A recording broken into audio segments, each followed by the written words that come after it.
We are live now. Thank you very much. क्या सबको मैं दिख रहा हूं? नमस्कार, विवेक बिंद्रा बोल रहा हूं, फाउंडर एंड सीईओ बड़ा बिजनेस.com।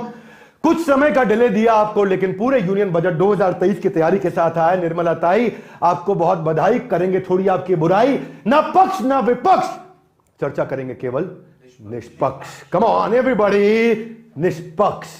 मैं आप सबसे बोल रहा हूं, हाँ, जितने मेरी टीम मेंबर हैं और आपसे, मेरे साथ बने रहिए और सुनते रहिए ध्यान से। अपने अपने मोबाइल को छोड़ दीजिए, मतलब मोबाइल को पकड़ के रखिए, बिल्कुल मत छोड़िए। फाइनेंस मिनिस्टर इस समय केतली से कहीं चाय भरने की कहीं कप में कोशिश कर रही है इकट्ठे। निर्मला सीतारमण पहली ऐसी महिला है जिन्होंने लगातार 5वीं दफा ये बजट हमारे को दिया है। मेरे साथ सुनना, बिजनेस के ऊपर, इकोनॉमी के ऊपर, फाइनेंस के ऊपर, फिस्कल डेफिसिट पे, एजुकेशन पे, एग्री पे, सब पे, हेल्थ पे, इतना अमेजिंग देने वाला हूं आपको चर्चा में। ग्लोबलाइजेशन हो गया है, आज तक ग्लोबलाइजेशन हमने सुना था। ग्लोबलाइजेशन गाइस, एवरीबॉडी जस्ट एक सेकंड कंफर्म कर दीजिए, मैं लाइव जा रहा हूं, क्लियर दिखाई पड़ रहा हूं? नहीं सुनाई पड़ रहा है? Thank you very much, thank you. जगाना पड़ेगा सबको यहां पे। सुनिए, ग्लोबलाइजेशन क्या मतलब होता है? ये एक इंटरनेशनल इकोनॉमिक एक्टिविटी अब स्लो हो गई है। साथ साथ मेरे पढ़ते चले जाइए, बड़ा अच्छा दूंगा आपको मैं यहाँ पे विजुअल प्रेजेंटेशन दूंगा। जॉब ले ऑफ हो रहा है कंसिस्टेंटली दुनिया भर में, सबसे ज्यादा इस समय पैंडेमिक का इंपैक्ट आया, इन्फ्लेशन बढ़ता है, यानी कि महंगाई दर दुनिया भर में बढ़ी है। अभी भारत की बात नहीं कर रहा हूं, पूरी पृथ्वी की बात कर रहा हूं। यूक्रेन रशिया का जो वॉर इफेक्ट था, उस इफेक्ट को अभी लोगों ने पहचाना ही नहीं कि वो कितना आया। मैं आपको उसके बारे में कुछ बताता हूं। जियोपॉलिटिकल इश्यूज, लोगों ने इसको पहचाना नहीं, क्या क्या हुआ दुनिया भर में। जब आपस में झगड़े चलते हैं ना, जब झगड़े होते हैं तो बदहाली आती है, और जब मिलकर आगे बढ़ते हैं तो खुशहाली आती है। ये जियोपॉलिटिकल इश्यूज ने बहुत तंग किया है हमारे को। देखो, अमेरिका के अंदर 0.5% से 4.5% इंटरेस्ट रेट बढ़ गया है, यानी कि जो आपने कर्जा लिया उस पर ज्यादा इंटरेस्ट देना पड़ा। ये पिछले 9 महीने की कहानी सुना रहा हूं मैं आपको। हाँ, आप ये बात समझना कि अगर आपको दुनिया को पहचानना है तो केवल 2 देश देख लो। कौन से? एक है भाई साहब ये अमेरिका और एक चाइना। क्यों ऐसा मैं कह रहा हूं? ऐसा मैं इसलिए कह रहा हूं क्योंकि ये दोनों देश मिलकर के, आज ये दोनों देश मिलकर लगभग 45% जीडीपी कंट्रीब्यूट कर रहे हैं वर्ल्ड का। अमेरिका तकलीफ में क्यों रहा? वहां इंटरेस्ट रेट बढ़ा, इन्फ्लेशन बढ़ा, नौकरियां गई। हाँ, चाइना तकलीफ में क्यों है? क्योंकि पैंडेमिक के कारण बार बार फ्लक्चुएशन होता रहा पूरी इकोनॉमी के अंदर। ये 2 देश मिलकर के 44% दुनिया को कंट्रीब्यूट कर रहे हैं। हाँ, लाइव चल रहा है तो थोड़ा, मैं आदत नहीं है इसका, लेकिन आपको कंटेंट देने वाला हूं दुनिया का सबसे बढ़िया। इससे बढ़िया बजट का एनालिसिस आपको कहीं नहीं मिलेगा। जुड़े रहना मेरे साथ, सीखोगे, मान लो मेरी बात। आप हो सके ना साथ साथ विजुअलाइज करते जाओ जो मैं चीजें बताने जा रहा हूं आपको, इजी कर रहा हूं मैं। हमेशा इकोनॉमी ग्रो करती है 3 चीजों से। कितनी चीजों से? 3 चीजों से। पहली है कंजम्पशन, दूसरी है कंजम्पशन और तीसरी है कंजम्पशन। इकोनॉमी के लिए बस कंजम्पशन ही चाहिए। तो जब बजट आता है तो हम देखते हैं कि कंजम्पशन पे कितना इंपैक्ट आएगा इस बजट का, उसको हम समझेंगे। यहां पे हम करेंगे सरकार की बुराई और कभी कभी करेंगे उनकी बढ़ाई। जो अच्छी बात है बताएंगे, जो बुरी बात है, जो मिस हुआ तो miss and hit, miss and hit, miss and very good, very good. आप सबसे कह रहा हूं मेरे साथ जुड़े रहो, सुन रहे हो मेरी बात को? जुड़े रहो मेरे साथ। मिस एंड हिट, जहां ग्लोबली हो रहे हैं सब स्लो, तब भी हम करते रहे हैं ग्रो। ये बड़ी इंपॉर्टेंट चीज है यहां पे। अगले 25 साल का अमृत काल का ये टॉप 3 KPIs जो सरकार ने देने की कोशिश करी है, कौन से थे? यहां पे पहला चीज यूथ के लिए काम किया, दूसरा जॉब क्रिएशन के लिए, तीसरा स्टेबल मैक्रो इकोनॉमिक। तो ये हुआ कि नहीं हुआ, उस पर चर्चा करते हैं। सरकार कहती है कि हम इन 3 चीजों पर काम कर रहे हैं, लेकिन ये हुआ या नहीं हुआ, इस पर हम चर्चा करते हैं। किसी का फोन बज रहा है शायद, देखिएगा, बंद करिएगा, धन्यवाद, इसको बंद रखिएगा। हाँ, अब ये 7 सप्तऋषि थे जिसपे सरकार ने काम किया, या उसकी ये बात कर रहे हैं जिसको ये कहते हैं अमृतकाल। ये सप्तऋषि है जिसको कहते हैं अमृतकाल। सप्तऋषि पे ये काम हुआ या नहीं हुआ, आपको ध्यान से समझना मेरी बात को। ये सारे के सारे ना एक्चुअली लॉन्ग टर्म गोल्स हैं। ये सरकार का जो बजट आया, एक लाइन में समझाऊं, ये इमीडिएट बजट नहीं था, ये लॉन्ग टर्म बजट था। हाँ, तो ये लॉन्ग टर्म बजट था। और ये लॉन्ग टर्म बजट में जैसे for example inclusive development, last mile, हर आदमी तक पहुंचाना, यूथ को एम्पावर करना, फाइनेंशियल सेक्टर को ठीक करना, green growth, unleashing the potential, मतलब एनेबल करना, रेवड़ी ना देना, इंफ्रास्ट्रक्चर में, ये इनमें से कुछ भी ऐसा नहीं है जो बजट में इमीडिएटली इंपैक्ट लाएगा।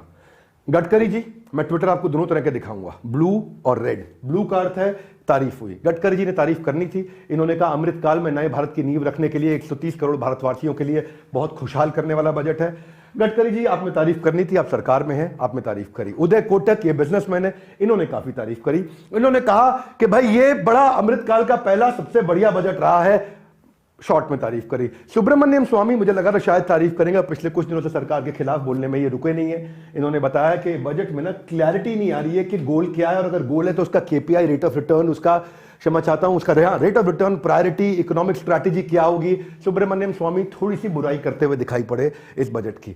हम भी करेंगे, बुराई भी करेंगे, बढ़ाई भी करेंगे। राहुल गांधी जी, इन्होंने बुराई करनी ही थी।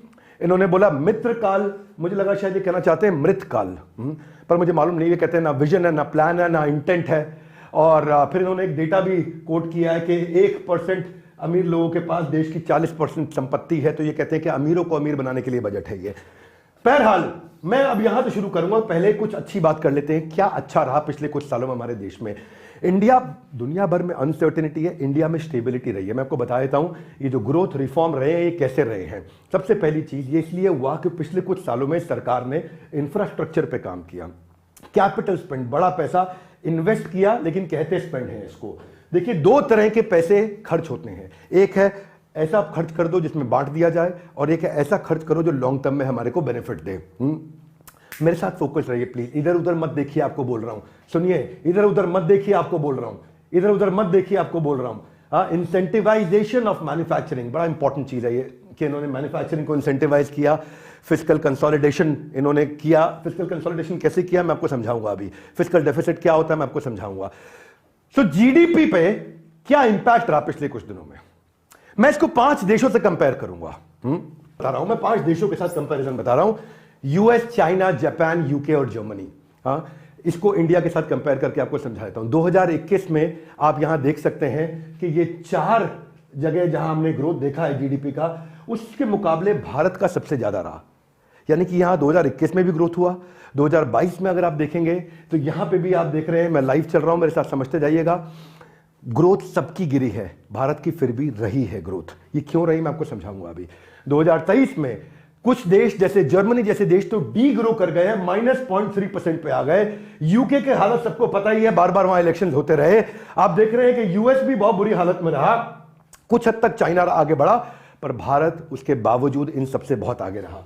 यहां पे हुआ क्या है ऐसा, आप ये जानना चाहेंगे। मैं यहां सरकार की बढ़ाई नहीं करूंगा, पर मैं बताऊंगा कि अच्छी चीजें हुई क्या हैं, और उसके बाद जो कमियां छूटी हैं उन पर भी चर्चा करेंगे। आसपास का हाल बेहाल है, ये पक्का है, लेकिन अपनी चाल बेमिसाल है, पर यह भी पक्का है। देखिए, जब आप बजट का एनालिसिस सुनेंगे ना, तो 2 तरह के चैनल होते हैं। मैं नाम नहीं लूंगा चैनल के। एक चैनल जो बताएगा बजट कैसे बहुत खराब है, एक चैनल जो बताएगा बजट कैसे बहुत अच्छा है। हम पक्ष विपक्ष दोनों की बात नहीं करेंगे। पहले समझते हैं हमारे यहाँ पे इंफ्रास्ट्रक्चर डेवलपमेंट पे बहुत फायदा क्यों हुआ हमारे को। यहाँ जो इकोनॉमी है, जब आप रोड, रेल, एयरपोर्ट, इन सब पे बहुत सारा पैसा लगाते हैं, तो उसका मल्टीप्लायर इफेक्ट आता है सेक्टर्स पे। ये मल्टीप्लायर इफेक्ट को समझते हैं अभी हम लोग। हाँ, हमने 4.3 ट्रिलियन से 7.3 ट्रिलियन रुपए का इन्वेस्टमेंट किया, यानी कि 4.25 लाख करोड़ से 7.5 लाख करोड़ का इन्वेस्टमेंट किया, और ये इस साल बढ़ा के 10 लाख करोड़ का कर दिया गया इन्वेस्टमेंट।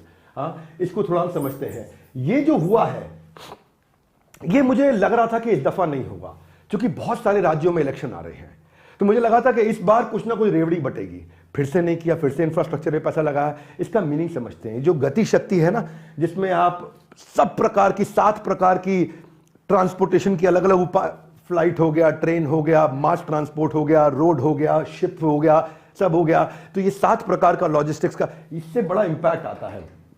तो ये हमारे को ग्लोबल विनर बनाता है। आपको पता है जर्मनी इसलिए नहीं हारा क्योंकि वो कमजोर देश था। जर्मनी इसीलिए हारा था क्योंकि उनके वेपन का सप्लाई खत्म हो गया था, क्योंकि उनकी आर्मी को आर्टिलरी नहीं मिल रही थी। यानी कि किस चीज की समस्या थी? इंफ्रास्ट्रक्चर, यानी कि लॉजिस्टिक्स, यानी कि लोगों के ट्रैवल करने की समस्या थी। यही कारण था। तो जहां पड़ोसी देश हो गए फेल, वहां भी अपने दियों में बचा हुआ है काफी तेल। क्या है वो, मैं आपको और चर्चा करूंगा बहुत डिटेल में। फाइट अगेंस्ट कोविड पे थोड़ी बात कर लेते हैं पहले। हमने वेंटिलेटर सस्ते बनाए, बहुत बनाए, अच्छी क्वालिटी के बनाए। आत्मनिर्भर भारत का एक एग्जाम्पल दिखाया हमने। हम सेफ ओपनिंग कर पाए लॉकडाउन में।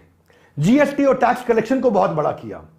एक कोई चुटकुला सुना रहा था मुझे कि कुंवारे तब कमाई में, जो कुंवारे थे तब कमाई में से अब कुछ पैसे मां बाप, भाई बहन और अपने मित्रों को देते थे, पर शादी हो जाने के बाद सारे पैसे घरवाली को देने पड़ते हैं।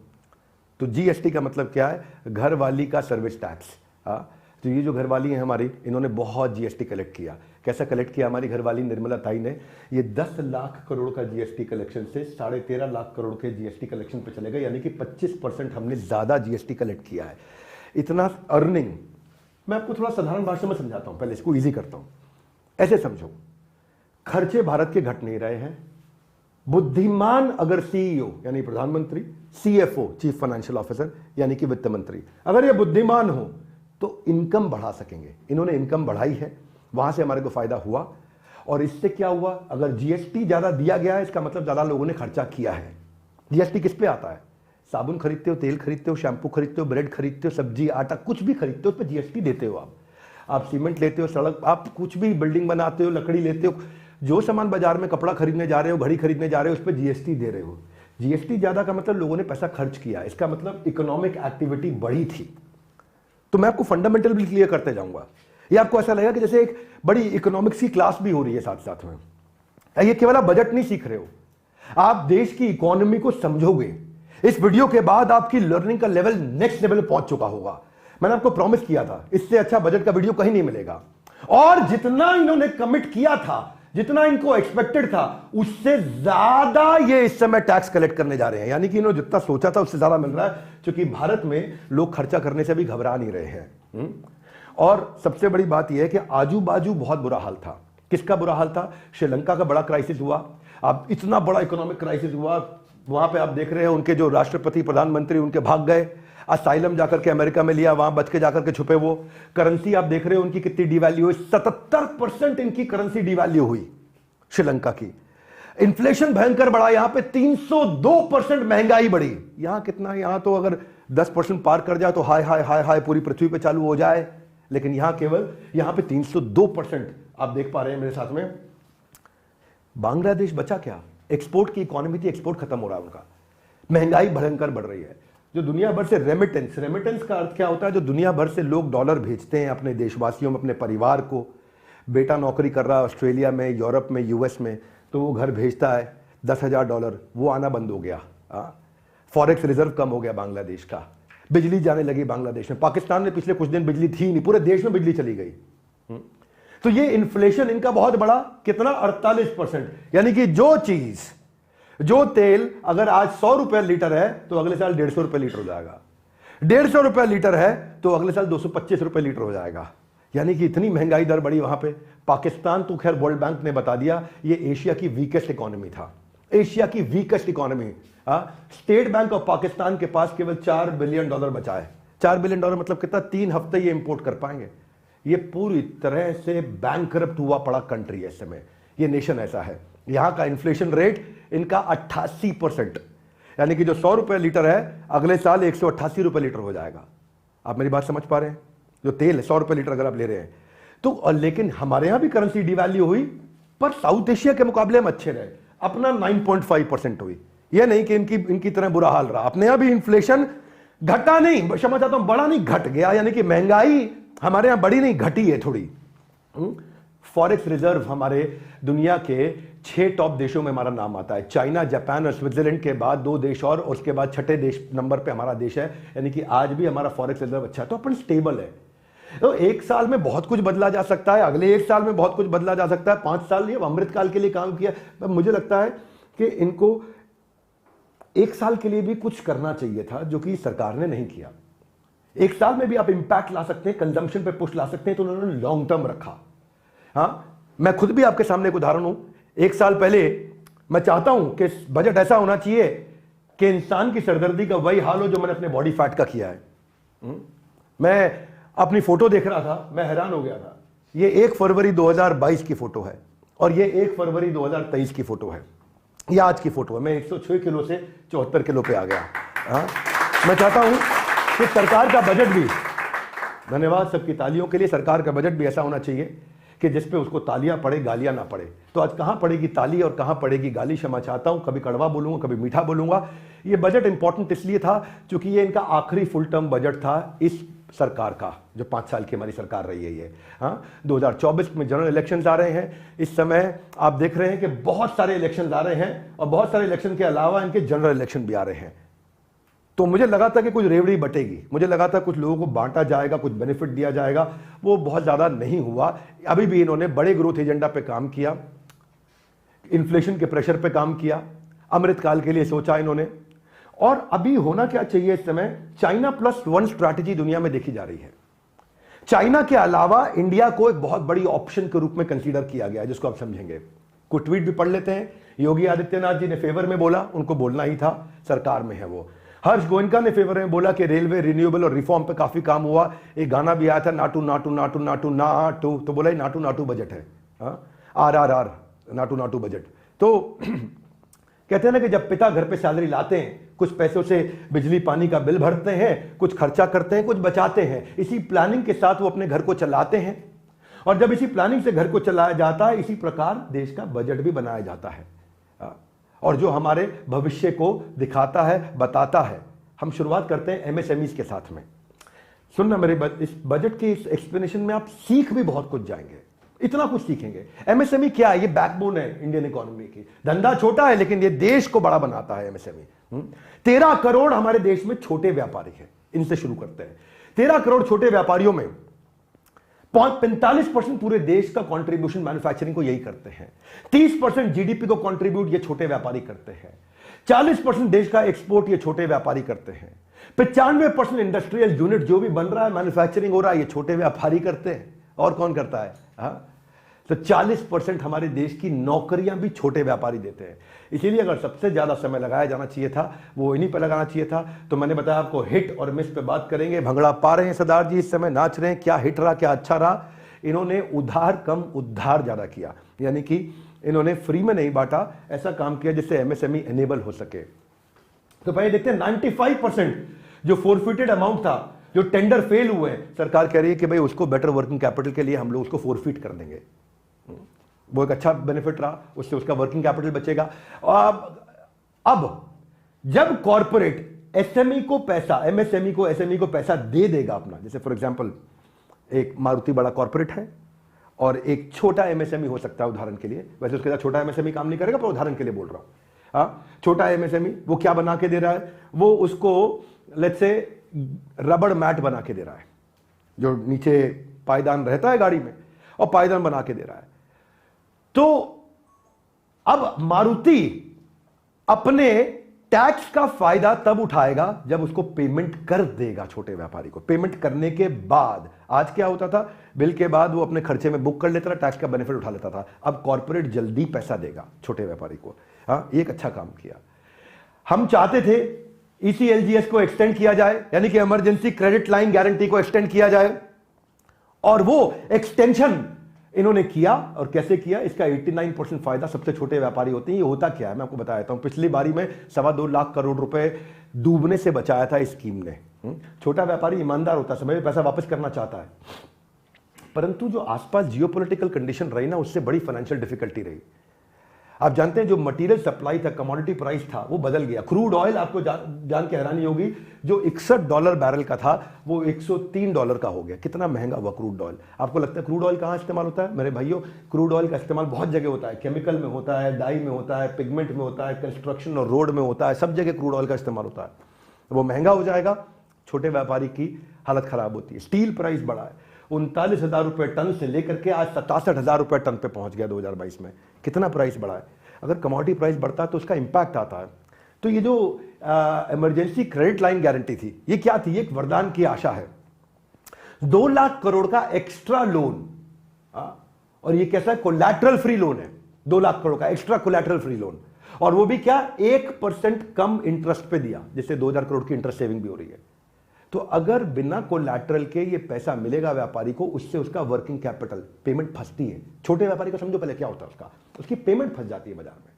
उसने माल बनाया, उसने ये बनाया, लेट्स से ये मैं स्लाइड चेंजर है, आपके लिए स्लाइड चेंज कर रहा हूं। स्लाइड चेंजर बनाया, स्लाइड चेंजर बना के उसने डिस्ट्रीब्यूटर को आगे पहुंचाया।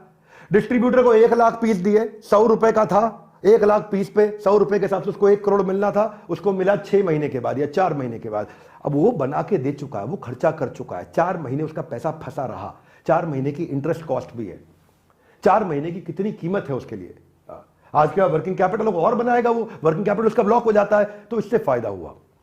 परंतु हम जो है भंगड़ा तो डाला था, वो हिट्स थे, अब कुछ मिस भी समझ लेते हैं, क्या गलती हो। मुझे लगता है कि सरकार को इस डिलेड पेमेंट पे और काम करना चाहिए था। एमएसएमई की सबसे बड़ी समस्या क्या है, उसके पास वर्किंग कैपिटल नहीं है, क्योंकि वो साइकिल में फंस जाता है। जो रोटेशन साइकिल पर लग जाता है जंग, उसका हाथ बिल्कुल हो जाता है तंग। तो उस पर काम करना चाहिए था सरकार को। आपको पता है इन्होंने एमएसएमई समाधान योजना बनाई है, उसमें 61,000 केसेस आए थे और उस 61,000 केसेस में केवल 26,000 सॉल्व हुए। उसमें 20,000 करोड़ रुपए के केसेस रजिस्टर हुए, केवल 5,000 करोड़ रुपए रिलीज हो पाए। तो एमएसएमई समाधान योजना को और एफिशिएंट होना पड़ेगा, उसको एफिशिएंट होना पड़ेगा। क्योंकि आज जब मेरा पैसा फंसता है तो मैं सरकार की इस समाधान योजना में अप्लाई करता हूं, ये मेरा पैसा नहीं दे रहा, भाई मेरा पैसा नहीं दे रहा, मेरा पैसा दिलाओ, मेरा पैसा दिलाओ।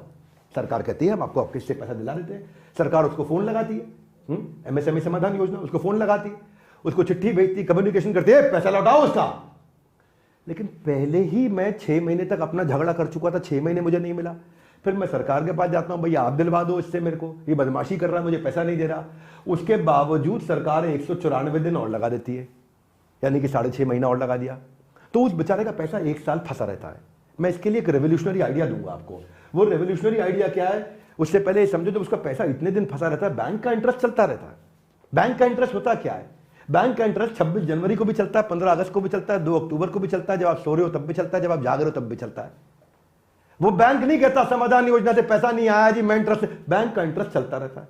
और एमएसएमई ऐसा फंस जाता है, उसका इंटरेस्ट इतना बढ़ जाता है कि उसका धंधा करने में इंटरेस्ट घट जाता है, और इसी तरह वो इतने नुकसान में चला जाता है कि अपना धंधा चौपट कर जाता है। उसके बाद जब वो कहता है कि अब तो ऐसा ही इंसान आगे चल के फांसी लगाता है, उसको कोई पूछने नहीं आता है। इसीलिए हम चाहते हैं कि सरकार को क्या करना चाहिए कि अगर उसकी इन समस्याओं से उसको बाहर निकालना है, उसके कैश फ्लो की, वर्किंग कैपिटल की, ऑपरेटिंग साइकिल की समस्या से बाहर निकालना है, इनमें सुधार आ जाएगा, पूरी इकोनॉमी ठीक हो जाएगी, तो सरकार को क्या करना चाहिए, वो ये समझना चाहिए कि 10.5 लाख करोड़ में से 8.5 लाख करोड़ केवल छोटे व्यापारियों का बाजार में फंसा हुआ है, उसको निकालने में मदद करना चाहिए। डिले और डिफॉल्ट को ठीक करना चाहिए। पहला तो क्या है, अगर ये दिखा दे वो व्यापारी कि जी मेरा ये बिल है, ये मारुति से मुझे पेमेंट आनी है। उदाहरण के लिए मारुति के नाम ले रहा हूं मैं, ऐसा नहीं मारुति पैसा नहीं देती, मारुति अपने व्यापारियों को सबको पैसा देती है, तो उदाहरण के लिए बोल रहा हूं कि मुझे मारुति से पेमेंट आनी है जी, 1 करोड़ रुपए आनी है, लेकिन मारुति से आने में मुझे 3 महीना लगेगा, इस बिल के बदले में मेरे को 3 महीने के लिए लोन दे दो। तो अगर सरकार ऐसा करती तो उसकी वर्किंग कैपिटल चलती रहती, पैसा घूमता रहता। लेकिन आज फंस जाता है, उसको ऑर्डर मिले हुए बाजार से, लेकिन उसको बनाने के लिए पैसा नहीं उसके पास। दूसरा, अगर क्रिमिनल पेनल्टी लगा दी जाए, आपको पता है अब से कुछ साल पहले सरकार ने चेक बाउंस पे क्रिमिनल पेनल्टी लगाई थी। चेक बाउंस किया तो उसका गेम ओवर, चेक बाउंस हुआ तो तेरे को सीधा जेल। कंपाउंडेबल है लेकिन नॉन बेलेबल है। चेक बाउंस लेवल की पेनल्टी अगर सरकार लगा दे कि छोटे व्यापारी का तुमने पैसा नहीं दिया तेरे को जेल, अगर वो ला दे रेवोल्यूशन, तो गेम चेंज हो जाए। सरकार को इस पे काम करना चाहिए। छोटे व्यापारी को आता धंधा करना, कर लेगा, कुछ सीख लेगा, कुछ हम भी हैं सिखाने के लिए, कुछ और अच्छे फ्री वीडियोस हैं, कुछ और अच्छे एजुकेशन ले सकता है वो, लेकिन उसका पैसा फंस जाता है, उसके पैसे में उसकी मदद करनी चाहिए। उसको बोलना चाहिए कि बड़ी कंपनी, अगर तूने छोटे व्यापारी को पैसा नहीं दिया, तुझे पर डे का हैवी फाइन होगा, 45 दिन के अंदर पेमेंट कर, नहीं तो रोज का मोटा फाइन लगेगा तेरे पे। ये जो क्रिमिनल ऑफेंस चेक बाउंस का है, ये मेरे को बड़ा पसंद है। आप या तो डबल फाइन जमा करोगे, अगर तुम्हारा चेक बाउंस हो तो जेल हो जाएगी तुम्हारे को 2 साल की। ऐसा ही हो जाना चाहिए। इससे क्या हुआ, नंबर ऑफ चेक बाउंस जितने कम होगा, लोग आज डरते हैं, उनको घबराहट होती है, चेक बाउंस नहीं करना भैया। सामने वाला भी धमके, बेटा तेरा चेक बाउंस हुआ, रिकॉर्ड कर दिया, ईमेल पर डाल दिया, तेरा गेम ओवर, जेल होगी तेरे को। इसी तरह अगर उसका पैसा आ जाए। दूसरी एक समस्या समझाता हूं मैं, इसको सिंपल करके समझाता हूं। आज जब मैं कोई माल बेचता हूं, कोई सर्विस बेचता हूं, तो मैं उसका बिल बनाता हूं। मैंने क्या किया, मैंने फॉर एग्जांपल ये घड़ी बना के बेची, और घड़ी बना करके मैंने आगे दी एक बड़े ब्रांड को, और ब्रांड को दी, मैंने उसका बिल बना दिया 1 करोड़ रुपए का। उस 1 करोड़ रुपए 18 लाख रुपए मेरे को आज बिल पे जीएसटी जमा करना पड़ता है। पेमेंट आएगी 4 महीने बाद, जीएसटी देना पड़ता है आज। हमें सरकार को यह प्रार्थना है भैया आपसे, अगर आपको व्यापारियों को बचाना, आपकी जेब से कुछ नहीं लगेगा, आपको सिंपल तरीका बता रहे हैं। सिंपल तरीका यह था कि वो 18 लाख का जीएसटी उसको तब देना पड़े जब उसको वो बड़ी कंपनी 1 करोड़ रुपए दे दे। जब 1 करोड़ 18 लाख आए तब जीएसटी लो ना। आप जीएसटी उससे आज ले लेते हो, पेमेंट उसकी 4 महीने बाद आती है, समाधान योजना में आप उसकी मदद करते नहीं हो, तो ये सरकार के लिए हम लोग थम्स डाउन भी देना चाहते हैं। ये दोनों तरह की बातें, इसलिए मैंने बताया ना पक्ष ना विपक्ष, बिल्कुल ठीक। एमएसएमई जो जीएसटी कलेक्ट करता है बाहर से, कई बार पेमेंट नहीं आता, उसका मूल भी नहीं आता, फंस जाता है। तो इसीलिए जीएसटी पेमेंट के बेसिस पे लो, उसके पास पैसा आए तब उससे आप जीएसटी ले लो। भाई कमाने वाले से पैसा लो, मरे हुए को और मारोगे तो क्या देश ही मर जाएगा भाई। ऐसे यही तो है हमारे 13 करोड़ व्यापारी जो 40 करोड़ लोगों को नौकरी दे रहे हैं। इनको मार दोगे तो 40 करोड़ नौकरियां अपने आप चली जाएंगी। अब मैं बात करता हूं कुछ स्टार्टअप्स के बारे में। ये अनुपम मित्तल जी कहते हैं कि यार इतना दिमाग क्यों लगा रहे हो आप लोग बजट के ऊपर। सारा आदमी देखता है हमें कितना मिलेगा, हमें कितना मिलेगा, पहले देखते हैं देश को कितना मिल रहा है। स्टार्टअप इकोसिस्टम आज हमारा दुनिया में तीसरा सबसे बड़ा इकोसिस्टम है, लेकिन ये केवल 4% हमारे जीडीपी को कंट्रीब्यूट कर रहा है या करेगा अगले 2 साल में। आज तो केवल 2.5% कंट्रीब्यूट कर रहा है हमारे देश को। और आप ये समझ लीजिए 2016 में जो केवल 500 स्टार्टअप थे, आज 85,000 स्टार्टअप हो गए। यानी कि ये कल्चर बढ़ रहा है हमारे देश में स्टार्टअप शुरू करने का। 8.5 लाख नौकरियां दे रहा है स्टार्टअप हमारे यहाँ। 108 यूनिकॉर्न है, यूनिकॉर्न मतलब जो 8,000 करोड़ की कंपनी हुई। ये 250 हो जाएंगे अगले 2-3 साल में, या बल्कि 2 साल में। पर आज स्टार्टअप मार झेल रहा है, किसकी? ग्लोबल रिसेशन की और किसकी? फंडिंग विंटर की। उसको आज पैसा नहीं मिल रहा है। शार्क टैंक देख के आप समझ नहीं पाओगे कि एक्चुअल फंडिंग हो रही है कि नहीं हो रही है बाजार में। आज कंपनियां बड़े पैमाने पर छटनी कर रही हैं, ये अच्छा संकेत नहीं है स्टार्टअप्स के लिए। आज ले ऑफ हो रहा है और फंड रेज कम हो रहा है। 21,000 21,500 एम्प्लॉइज पिछले 71 स्टार्टअप ने पिछले 1 साल में निकाल दिए, और उसमें से एडटेक ने ही 8,000 एम्प्लॉय निकाल दिए। जो $25 बिलियन रेज किया था 2022 में, 40% कम रेज हुआ है इस साल। ये पिछले साल 2021 के मुकाबले 2022 में 40% कम रेज हुआ है। यानी कि जो पैसा बाजार में मिला करता था, फंड रेज हुआ करता था, बड़ा बड़ा फंड आया करता था, वो आना बंद हो गया है। क्यों? क्योंकि वैल्यूएशन बढ़ गई है। इन्वेस्टर कह रहा है नहीं नहीं नहीं, पहले प्रॉफिट में लेके आओ। पेटीएम का हाल सबने देख लिया है, नाइका का हाल देख लिया है। अब कहते हैं जब तक प्रॉफिट नहीं होगा तब तक हम पैसा लगाएंगे नहीं। और ये लोग फंसे हुए स्टार्टअप्स वाले, इनकी वैल्यूएशन 55% नीचे गिर गई है सारे स्टार्टअप्स की। और इस समय हमारे देश की सरकार स्टार्टअप्स के लिए बहुत कुछ नहीं करना चाहती है। मैं आपको बताता हूं क्यों नहीं करना चाहती है। क्योंकि हमारे देश में 85,000 स्टार्टअप हैं, लेकिन छोटा व्यापारी 13 करोड़ है, तो उसको वोटर के लिए काम करना होता है। 85,000 स्टार्टअप केवल 9 लाख नौकरियां दे रहे हैं, ये 40 करोड़ नौकरियां दे रहे हैं। और इसीलिए गवर्नमेंट हमेशा यहां ज्यादा फोकस करेगा। 13 करोड़ वर्सेस 85,000। 85,000 मतलब 1 लाख भी नहीं, वहां 13 करोड़ लोग हैं। और 13 करोड़ लोग किसको दे रहे हैं नौकरी? 40 करोड़। 40 करोड़ वर्सेस 9 लाख। तो स्टार्टअप का इकोसिस्टम बढ़ाने के लिए अगर काम किया जाए तो आज का स्टार्टअप कल की एमएनसी बनेगी। प्रधानमंत्री ने कहा था, पर इसके ऊपर कुछ काम हुआ नहीं। हाँ, जो अच्छा हुआ है मैं वो भी बता देता हूं। अच्छा ये हुआ है कि इनकम टैक्स का बेनिफिट 3 साल के लिए बढ़ा दिया गया है। जो पहले 7 साल के लिए था उसको 3 साल के लिए बढ़ा दिया गया। एग्रीटेक पे कुछ फंड आया रूरल एंटरप्रेन्योर्स के लिए।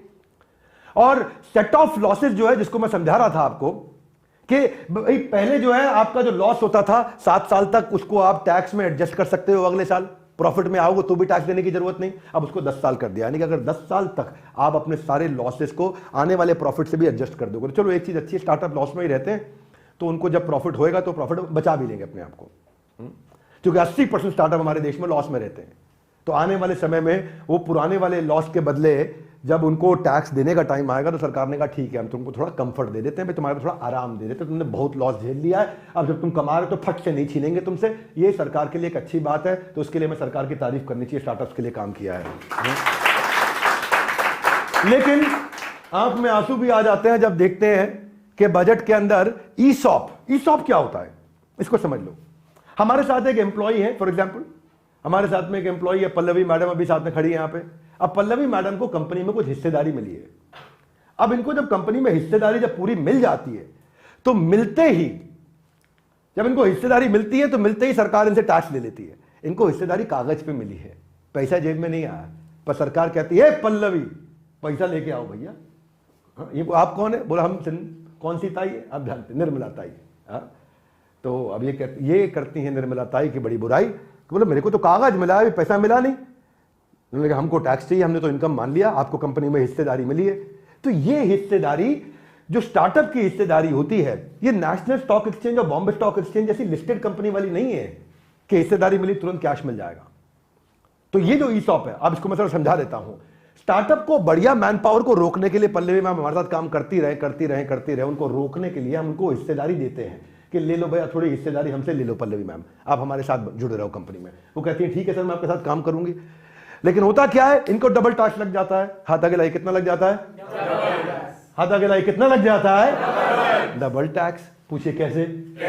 ऐसे कि पहले इनको कागज दिया, ये लो हिस्सेदारी, सरकार इनसे उस समय टैक्स ले लेती है, और जब इनकी हिस्सेदारी बाजार में बिकने लायक बनती है कि भाई मेरे पास कंपनी का 5% है, ये लो 5% के शेयर में आपको देती हूं, हाँ, क्योंकि मुझे 5% का शेयर 10 करोड़ का मिला था, अब इसकी कीमत 20 करोड़ हो गई, मुझे 20 करोड़। तो जब वो 10 करोड़ की चीज 20 करोड़ में ये बेचती हैं, तो उस बचे हुए 10 करोड़ में फिर से टैक्स देती हैं। ठीक कह रहा हूं कि नहीं कह रहा हूं भाई लोग? समझ में आ रही है बात? तो कितना नुकसान हो गया? डबल नुकसान हो गया। तो सरकार से हम यहां प्रार्थना करना चाहते हैं कि ऐसा ना किया जाए भैया। आप डबल करने की जगह आप यूएस की पॉलिसी अपनाइए। यूएस कहता है कि जब पल्लवी बेचेंगी कंपनी की हिस्सेदारी, खाली तभी टैक्स देना है। सिंगापुर कहता है देना तो तभी है जब खाली बेचेंगे, मिलने के टाइम तो हम नहीं लेते, लेकिन जब बेचोगे तब भी हम 75% डिस्काउंट देते हैं आपको, ताकि विवेक बिंद्रा जी जब अपनी कंपनी बनाए तो उनको एम्प्लॉय लाने में आसानी हो, अच्छे एम्प्लॉय के साथ काम कर सकें। देखो बिजनेस के अंदर ना दो ही चीजों की तकलीफ होती है, एक पैसे की और एक बढ़िया मैन पावर की। ये दो बड़े प्रॉब्लम सॉल्व कर दो, बिजनेस अपने आप आगे बढ़ जाएंगे। कितनी प्रॉब्लम होती है भाई लोग? दो प्रॉब्लम, एक पैसे की, एक मैन पावर की। बढ़िया मैन पावर आ जाए, बढ़िया पैसा आ जाए, लोगों में बुद्धि बहुत है, कुछ ना कुछ जुगाड़ करके भारत में बिजनेस कर ही लेते हैं लोग। दूसरा सुझाव, सरकार से हाथ जोड़ के मेरी प्रार्थना है, मिनिस्ट्री बनाओ स्टार्टअप के लिए। हर चीज के लिए मिनिस्ट्री बना दी है आपने, कुछ ऐसी चीजों के लिए भी मिनिस्ट्री बनाई है जिसका मैं क्या बताऊंगा, मैं जरा बोलूंगा नहीं, लेकिन इतना जरूर कहूंगा इसके लिए मिनिस्ट्री जरूर बनाई है स्टार्टअप्स के लिए। भाई invest India, startup India, make in India को ज्यादा कम्युनिकेट करना चाहिए स्टार्टअप के साथ में। आप अच्छे चेक्स एंड बैलेंस बना पाएंगे। एक बढ़िया अलग से मिनिस्ट्री बनाइए, अलग से इसका एक मंत्री जी रखिए, अलग से इसके ब्यूरोक्रेट्स रखिए, ताकि आप दुनिया की बेस्ट प्रैक्टिसेस को उठा सकें। दुनिया में बड़ी बेस्ट प्रैक्टिसेस चल रही हैं इसके ऊपर। इजराइल को देखो, उन्होंने अपनी मिनिस्ट्री बना रखी है, 85% सरकार खुद ही इन्वेस्ट करती है एक स्टार्टअप में, और बदले में हिस्सेदारी भी नहीं लेती, और 3 साल के लिए इन्वेस्टमेंट रहती है। एस्टोनिया को देखो, वो कहते हैं कि भाई आप अच्छे स्टार्टअप हो, आपको प्रधानमंत्री से मिलाते हैं। चलो ठीक है, माना छोटा देश है, वहां के प्रधानमंत्री हमारी तरह बिजी नहीं है, हमारे प्रधानमंत्री की तरह। हमारा देश बहुत बड़ा है, प्रधानमंत्री से नहीं मिलाते तो कम से कम उस स्टार्टअप के मंत्री से मिलवा दो, एक नया स्टार्टअप मंत्री लेकर के आओ। सिंगापुर को देखो, 30% सरकार खुद पैसा अपना लगाती है हर स्टार्टअप में, जो भी स्टार्टअप वो अप्रूव होते हैं उस पर लगाती है, और 5 साल के लिए। और अगर आपको बता देता हूं, आज सिंगापुर में केवल 30% स्टार्टअप फेल होते हैं 5 साल में, भारत में 90% स्टार्टअप फेल होते हैं 5 साल में। बड़ा फर्क है ये।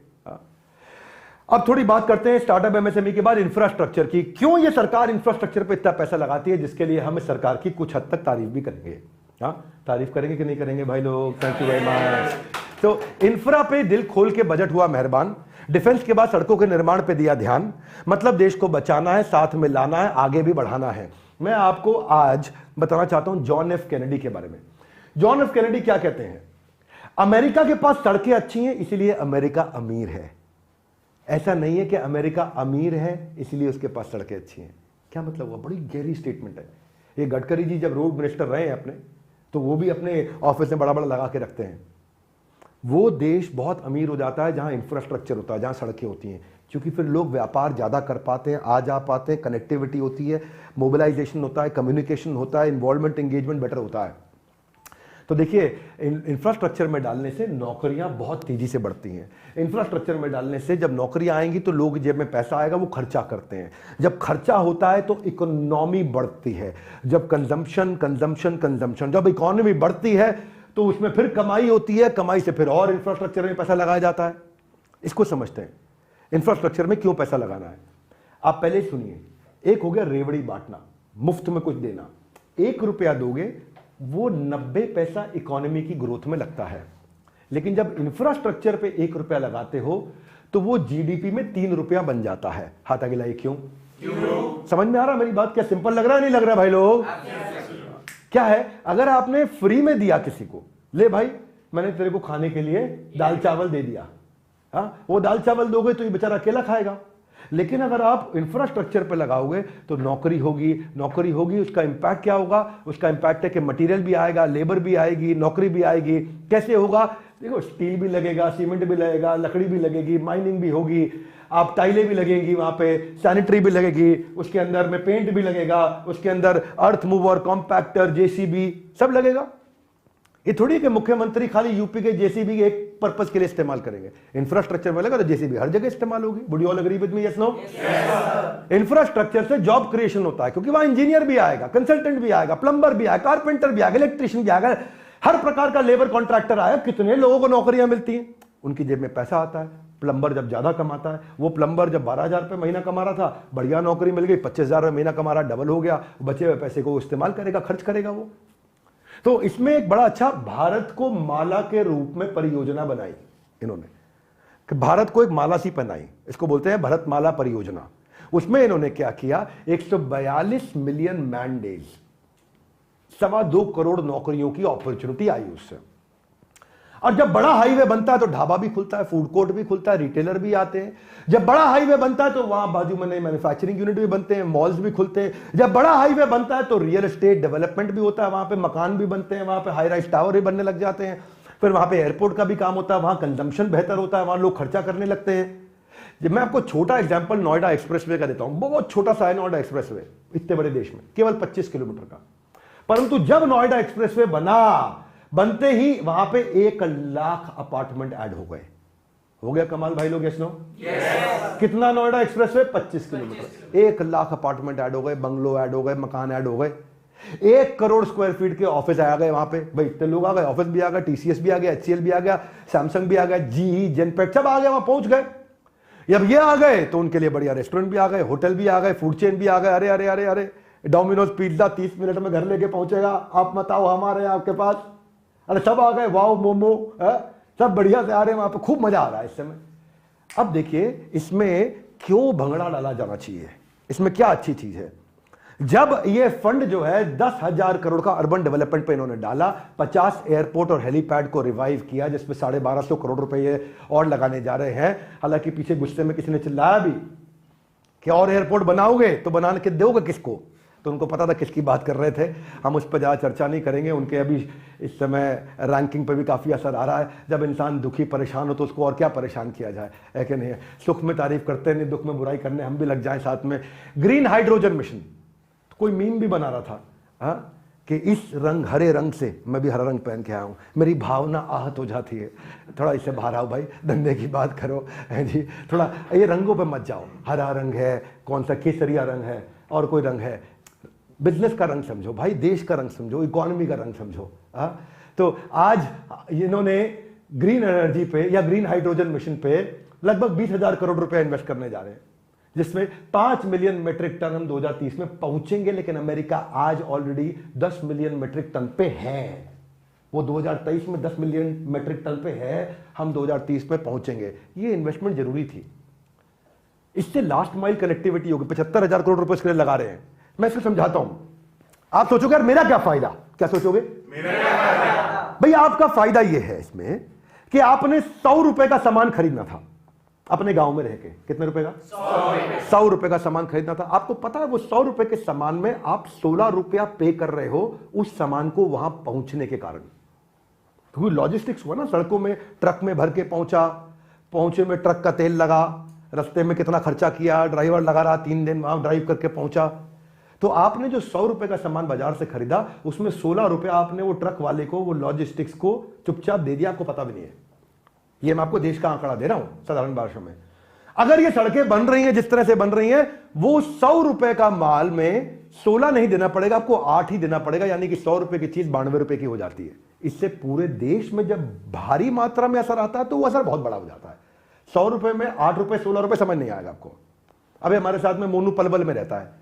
अब पलवल में जब ये कोई सामान खरीदता है तो वो 100 रुपए के सामान में जिस ट्रक के कारण ये पहुंचा उसके लिए 16 रुपए इसकी जेब से जा रहा था, उसको पता नहीं, लेकिन आगे चल के वो 8 ही रुपए जाएगा, इसका 8 रुपए बच जाएगा। अब ऐसे ही पलवल से लेकर के आप पानीपत तक जो करोड़ों लोग रह रहे हैं, उनके 8-8 रुपए बच रहे हैं हर 100 रुपए पे। यानी कि हजारों करोड़ में 8% बचना बहुत बड़ा असर आता है इससे। एक ट्वीट देख लेते हैं, राजनाथ सिंह जी भी तारीफ कर रहे हैं, $5 ट्रिलियन इकोनॉमी की तैयारी कर रहे हैं। तो आप तारीफ करेंगे, आप सरकार में। हर्ष गोयनका ने इनकी तारीफ करी, मैं दोबारा याद इसलिए दिला रहा हूं क्योंकि इस सब्जेक्ट पे फिर से तारीफ करी, वैसे पहले बता चुका हूं उनके बारे में। तो हमारा सुझाव क्या है? Keep increasing investment. और वो आपने किया भी है। इसमें आपने क्या किया? 5.5 लाख करोड़ से आप 7.5 लाख करोड़ पे आए, 7.5 लाख करोड़ से आप 10 लाख करोड़ पे आए।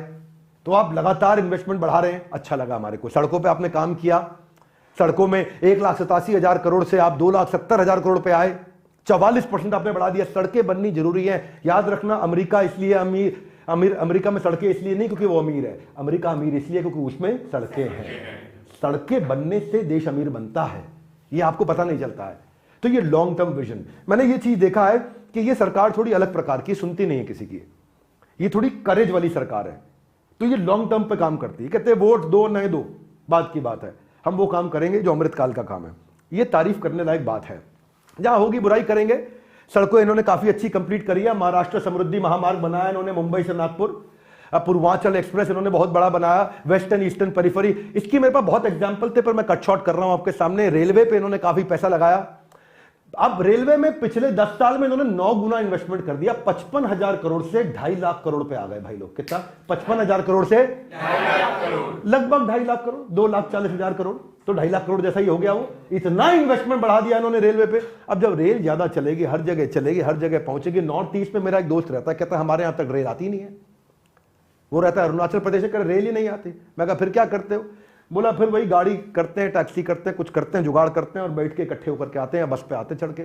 गुवाहाटी से फिर हमारे को जुगाड़ बनता है। लेकिन अगर ये रेल बन जाए, कितनी कनेक्टिविटी बढ़ेगी, नॉर्थ ईस्ट तक समृद्धि पहुंच जाएगी हमारे देश में, वो हमारे देश का असली हिस्सा बन पाएगा। तो बड़े बड़े रेल के प्रोजेक्ट ये कंप्लीट कर रहे हैं। आपको बता दूं, इन्होंने 8 ट्रेन लॉन्च करी हैं, वंदे भारत, अभी 40 और लॉन्च करने जा रहे हैं। ये आपको जानकारी होनी चाहिए। ये केवल बजट का सेशन नहीं है। इस सेशन से आप इतना सीख जाओगे, इतना सीख जाओगे कि भाई साहब आपको कोई बेवकूफ नहीं बना पाएगा। वरना हमारे देश में लोग पौवे के लिए वोट दे देते हैं। किसके लिए? एक पौवा मिलता है, वोट दे देते। ठीक बात है कि नहीं? क्यों मोहन, तुम्हारे गांव में ये हो रहा है? वो कह रहा है हमारे यहाँ पलवल में पौवे के लिए वोट दे रहे हैं। एक पौवा दे जाता है, वोट ले जाता है। प्लीज अंडरस्टैंड, ये इसको बिल्ड करिए माइंडसेट को। क्या बिल्ड करिए? माइंडसेट को बिल्ड करिए, लर्न करिए। ये वन स्टेशन वन प्रोडक्ट, ये हमारा सुझाव है सरकार को। 535 स्टेशन है जहां 572 प्रोडक्ट कवर हुए हैं और हम चाहते हैं कि सरकार से कहना चाहते हैं कि और कवर करें इस पे। One station one product. आप जानते हैं जैसे मधुबनी आर्ट वर्क पटना में, कांचीपुरम साड़ी चेन्नई में, टेराकोटा क्ले आइटम राजकोट में, ऐसे ही अचार मिलता है बढ़िया पंचरंगा पानीपत में, ऐसे ही ये चिकन कड़ी की हैंडवर्क के कपड़े मिलते बढ़िया बढ़िया, लेडीज को बहुत पसंद आता है ये लखनऊ में, लेदर गुड आगरा में। तो ये अगर एक एक शहर एक आइटम के लिए पॉपुलर हो जाए और इस पर बहुत ज्यादा काम किया जाए। बहरहाल एक चेनाब रेल ब्रिज बनाया गया। आईफिल टावर कितना ऊंचा है, ये आईफिल टावर से भी ऊंचा रेल ब्रिज बना है, जिसके लिए हम सरकार को बधाई देना चाहते हैं। ये एक अचीवमेंट होती है कि नहीं? बधाई देंगे आप लोग? ये थोड़ा कंजूसी कर रहे हैं बधाई देने में, इनको इनकम टैक्स में ज्यादा बेनिफिट नहीं मिला है तो इसलिए, लेकिन फिर भी अच्छी चीज पे बधाई देनी चाहिए। Would you agree with me? Yes no? तो Delhi Mumbai industrial corridor 1483 kilometre का ये बनने जा रहा है पूरा। बहुत से इंफ्रा प्रोजेक्ट कंप्लीट हुआ। सबसे अच्छी चीज मुझे लगी, 18 शहर हमारे देश में मेट्रो बन चुकी है, 18 शहरों में। और ये 18 शहर जल्दी ही 100 शहर हो जाएंगे जिसमें मेट्रो बनेगी। मेट्रो आती कितना फर्क पड़ता है, सड़क पे लोड कम आता है ट्रैफिक का। पीएम आवास योजना पे इन्होंने काम किया, इसमें 63 लाख मकान बनाए गए 1 करोड़ 20 लाख में से। 1 करोड़ 20 लाख मकान इनको गरीबों को देने थे बना के। 1 करोड़ 20 लाख में से आधे इन्होंने गरीबों को बना के दे दिए, आधे अभी और देंगे। 100 स्मार्ट सिटी आइडेंटिफाई की थी, केवल 66% में काम चालू हुआ है। बाकियों में सरकार से हम प्रार्थना करेंगे, भाई आप हमारे राजा, हम आपकी प्रजा, हमारी इच्छा कि आप उस पर भी बाकी 34 पे भी काम करें, उसको तेजी से आगे बढ़ाएं। डिजिटल इंफ्रास्ट्रक्चर, ये था फिजिकल, में डिजिटल पे भी बात करना चाहता हूं। यूपीआई ने किया कमाल। कमाल, यूपीआई ने किया कमाल। 376 बैंक इस समय डिजिटल बैंकिंग के लिए ऑनबोर्ड हो गए। 12.5 लाख करोड़ दिसंबर 2022 में ट्रांजैक्शन 12.5 लाख करोड़ की हुई। और ये किसके मुकाबले? वही दिसंबर 2021 में, 1 साल पहले 8.5 लाख करोड़ की। हम 8.5 लाख करोड़ से 12.5 लाख करोड़ की ट्रांजैक्शन पे पहुंचे कितने समय में? 1 साल में। 1 साल में पहुंचे, यानी कि इसमें ग्रोथ है। अच्छा, ये भाई साहब हमारे मंत्री जी कहते हैं कि 5G इकोसिस्टम से $450 बिलियन का जीडीपी में बड़ा कंट्रीब्यूशन आ जाएगा अगले 15 साल में। यानी कि $0.5 ट्रिलियन तो हम केवल टेलीकॉम के कारण, जानते हैं क्यों? क्योंकि वो लड़के बैठ के गाना नहीं देख रहे, पतली कमर या तेरी हाय हाय हाय, वो बड़ा कंट्रीब्यूट कर रहे हैं जीडीपी को हमारी। वो इंटरनेट इस्तेमाल कर रहे हैं, पतली कमर या रील देख रहा है बैठ के इंस्टाग्राम पे, हाय हाय हाय खूब बना रहा है। अब ये पीयूष गोयल जी समझ गए, कह रहे $1/2 ट्रिलियन तो मैं इन्हीं से निकाल लाऊंगा हमारे देश में, है कि नहीं? क्योंकि इंटरनेट कनेक्टिविटी में बहुत मामला चल रहा है तेज इस समय। हमारे यहाँ चौकीदार, हम भी उससे पूछते हैं क्या चल रहा है, कह रहा अलग अलग ऐप चल रही है। मैं देखता हूँ कौन सी ऐप देखता है, वो लगा रहता है। लेकिन आंखों से आंसू बहते हैं जब हम कुछ कमियां सरकार की देखते हैं। आप प्राइवेट इन्वेस्टमेंट लेके आओ ना, सारा पैसा अपनी जेब पे क्यों लगा रहे हो? इंफ्रा पे गड़बड़ ये गड़बड़ है भैया। सारा पैसा जेब से अगर आप लगा दोगे, मैं समझता हूं इससे आपको कमाई होगी, लेकिन आज तो आपकी जेब से निकल जाएगा ना पैसा। अरे भाई, आप टावर बड़े बड़े बना के बेचोगे, लेकिन बेचोगे कब? 7 साल 8 साल 10 साल बाद बेचोगे। अरे मैं कह रहा हूं, आज क्यों आप लगाते हो? पैसा दूसरे का लगवाओ और कमाई आधी आधी खाओ। कमाल हो सकता है। इसको बोलते हैं एंटरप्रेन्योरशिप। प्राइवेट इन्वेस्टमेंट नहीं आ रही है जितनी आनी चाहिए। इसके लिए कांग्रेस सरकार ने आज एक प्रेस कॉन्फ्रेंस भी करी, जिसपे उन्होंने इनकी निंदा भी करी। उसमें मैं आपके साथ में हूं चिदम्बरम जी, आपने बिल्कुल ठीक कहा। हमारा भी यह सुझाव है सरकार को, केवल 5% इंफ्रास्ट्रक्चर जो है इंडियन सिटी में प्राइवेट सोर्सेज से आ रहा है, 95% सरकार का पैसा लग रहा है। अरे भाई, प्राइवेट प्लेयर्स को बड़ा करो और बड़ा करो, पब्लिक प्राइवेट पार्टनरशिप लेकर के आओ। आप तो बुद्धिमान तरीके से काम करो। धृतराष्ट्र ने भी तो यही किया, भाई सब कुछ हमें चाहिए हमें चाहिए। अरे भाई, मिल लेते, अर्जुन के साथ युधिष्ठिर के साथ पार्टनरशिप कर लेते, उसको बिजनेस चलाने देते तो अपना खाते आराम से। लेकिन लगे और नहीं जी, हम government has no business to do business. One more time, come on, government has no business to do business. Businessman को करने दो।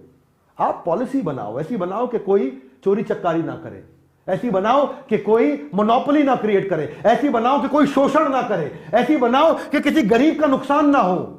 लेकिन आप खुद ही अपना पैसा लगाने में लगे हो। इंडिविजुअल को अगर आप कोई टैक्स का ऐसा बेनिफिट, कोई ऐसी इंफ्रास्ट्रक्चर बॉन्ड ला दोगे, कोई ऐसा बॉन्ड ला दोगे जिसमें उसको टैक्स का बड़ा बेनिफिट मिल जाए, तो वो इंफ्रास्ट्रक्चर में इंडिविजुअल, यही पल्लवी मैडम इतनी सैलरी ले रही है, ये लगा देती है उसमें पैसा, इनको टैक्स का बेनिफिट मिल जाता, सरकार आपको पैसा मिल जाता, आप समझ नहीं रहे। तो ये बड़ा इंपॉर्टेंट चीज है। Would you agree with me? Yes, no?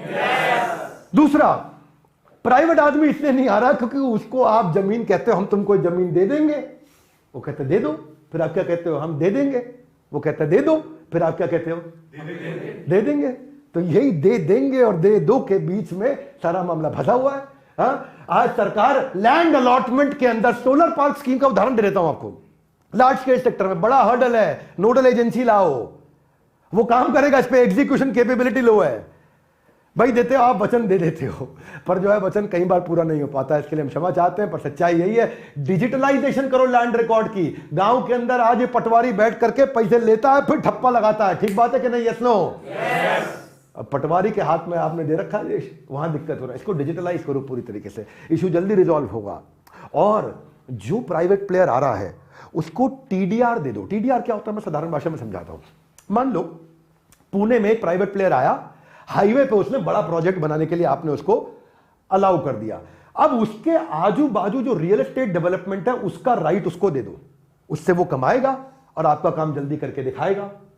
और अगर वो आपका तो नहीं वो लेट कर देते, रियल एस्टेट वाले लेट, भाई देखो वो वाला राइट किसी और को बेच के पैसा इकट्ठा करके बिल्डिंग बना देगा, सब मिलके आगे बढ़ेंगे। आपका आज जो पैसे का आउटफ्लो हो रहा है सरकार का, वो रुक जाएगा। ये हम सुझाव सरकार को देना चाहते हैं। इसके अलावा जो डिले इन प्रोजेक्ट है वो बहुत नुकसान दे रहे हैं। वो इसीलिए है क्योंकि सरकार काम धीमा ही करेगी। देश बहुत बड़ा है, ये छोटा सा स्पीड बोट नहीं है, जूम जूम जूम करके निकाल देंगे।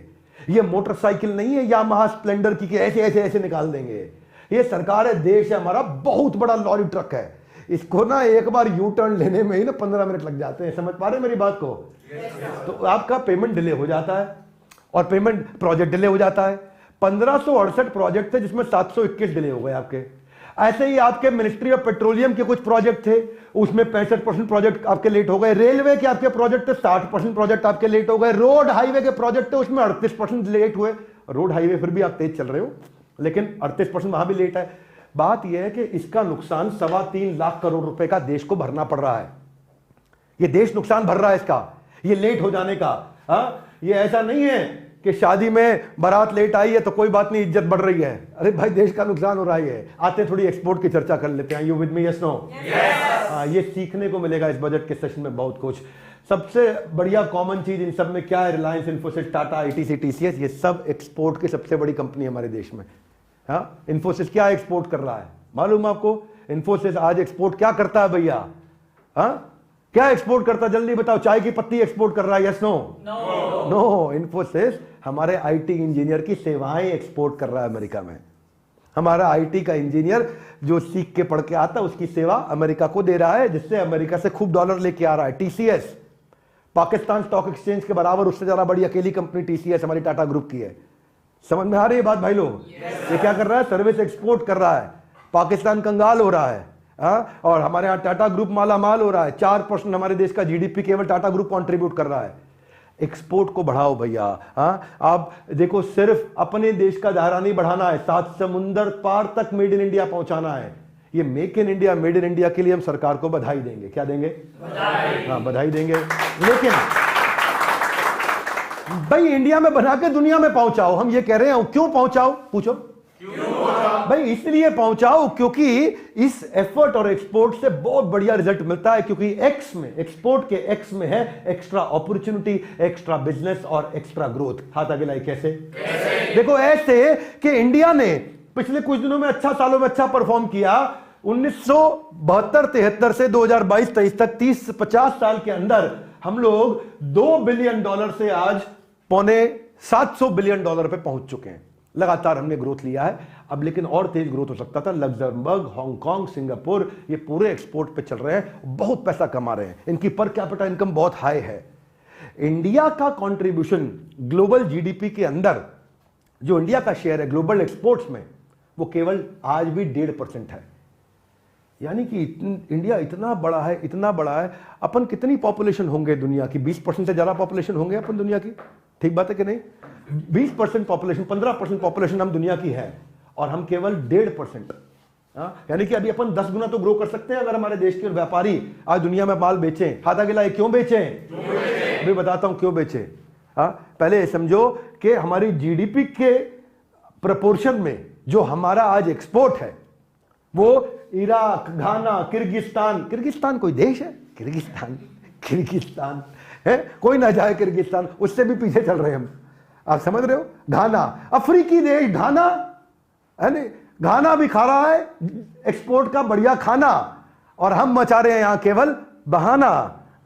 देखो भैया निर्मला ताई, ऐसा ना करते जाना, एक्सपोर्ट को जरूर बढ़ाना। Don't just trade in India, make in India no problem, but also not just trade in India, India से बाहर ट्रेड करिए। क्यों करिए? हाथा गिलाए पूछ रहे हैं कब से। देखो, इसलिए करिए क्योंकि वही आइटम का ज्यादा पैसा अमेरिका देता है। इंडिया में उस आइटम का 100 रुपया मिलता है, अमेरिका में उस आइटम का 250 रुपया मिलता है। उसी वैल्यू, उसी प्रोडक्ट की ज्यादा वैल्यू मिल जाती है भारत को, उसी सर्विस की ज्यादा वैल्यू मिल जाती है। मैं समझा देता हूं। हाथ आगे लाई। कैसे? देखो, भारत का एक सॉफ्टवेयर इंजीनियर 30,000 रुपया महीना लेता है। कितना? 30,000। वही इंजीनियर की सेवा अमेरिका में बेच दो, एक्सपोर्ट हो गया। उसी इंजीनियर की सेवा अमेरिका को बेच दो, वो आपको 2.5 लाख रुपए महीना मिलना शुरू हो जाएगा, 2,40,000 में। तो 30,000 रुपए से हमारी इनकम निर्मला ताई 2,40,000 रुपए एक आदमी पे पहुंच गई। और ऐसे ही आप 1 करोड़ आदमियों को 30,000 से जब 2,40,000 पे लेगा, जनता बहुत है हमारे पास, उसमें कोई दिक्कत नहीं, हमने इसमें कोई कमी नहीं छोड़ी है। हमारे देश में बहुत जनता है।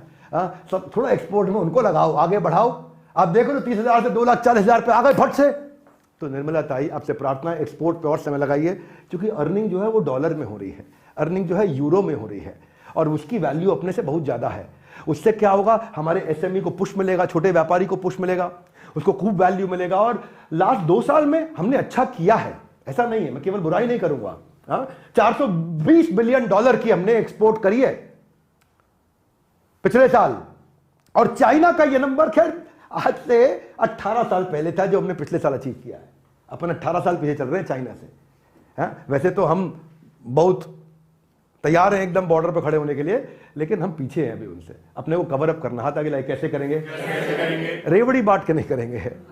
हमारे यहाँ सरकार कैसे बनती है मालूम आपको? पलवल में पौवा देखे कि पलवल एक उदाहरण के लिए बोल रहा हूं। ऐसा नहीं कि पलवल के कोई नेताजी आ जाए हम पे कल को FIR कर देंगे, भाई आपने ऐसा बोला, हम तो पलवल के नेताजी। मुद्दा ये उदाहरण के लिए बोला, कोई लड़का पलवल से खड़ा हमारे साथ में। तो ये चाइना के सामने खड़े होने का समय आ गया। हाथ आगे लाए। कैसे? देखिए, ऐसे है कि हमारा जो वर्ल्ड ट्रेड में अभी शेयर है वो 1.7% है, और चाइना का 12% है। हमसे चाइना 7 गुना आगे है इस समय। लेकिन पेंडेमिक के बाद से चाइना का मामला डावाडोल हुआ है। वो अपनी ग्रोथ रेट में ग्रो आज भी कर रहे हैं, पर स्लोएस्ट कर रहे हैं। वो जितनी ग्रोथ रेट थी उनकी पिछले 25 साल में सबसे धीमी चाल हो गई है, आगे बढ़ने वाली चाल। बढ़ रहा है आगे, लेकिन धीमी गति से बढ़ रहा है। और इंडिया भी बढ़ रहा है आगे, तेज गति से बढ़ रहा है। थोड़ा और तेज करें।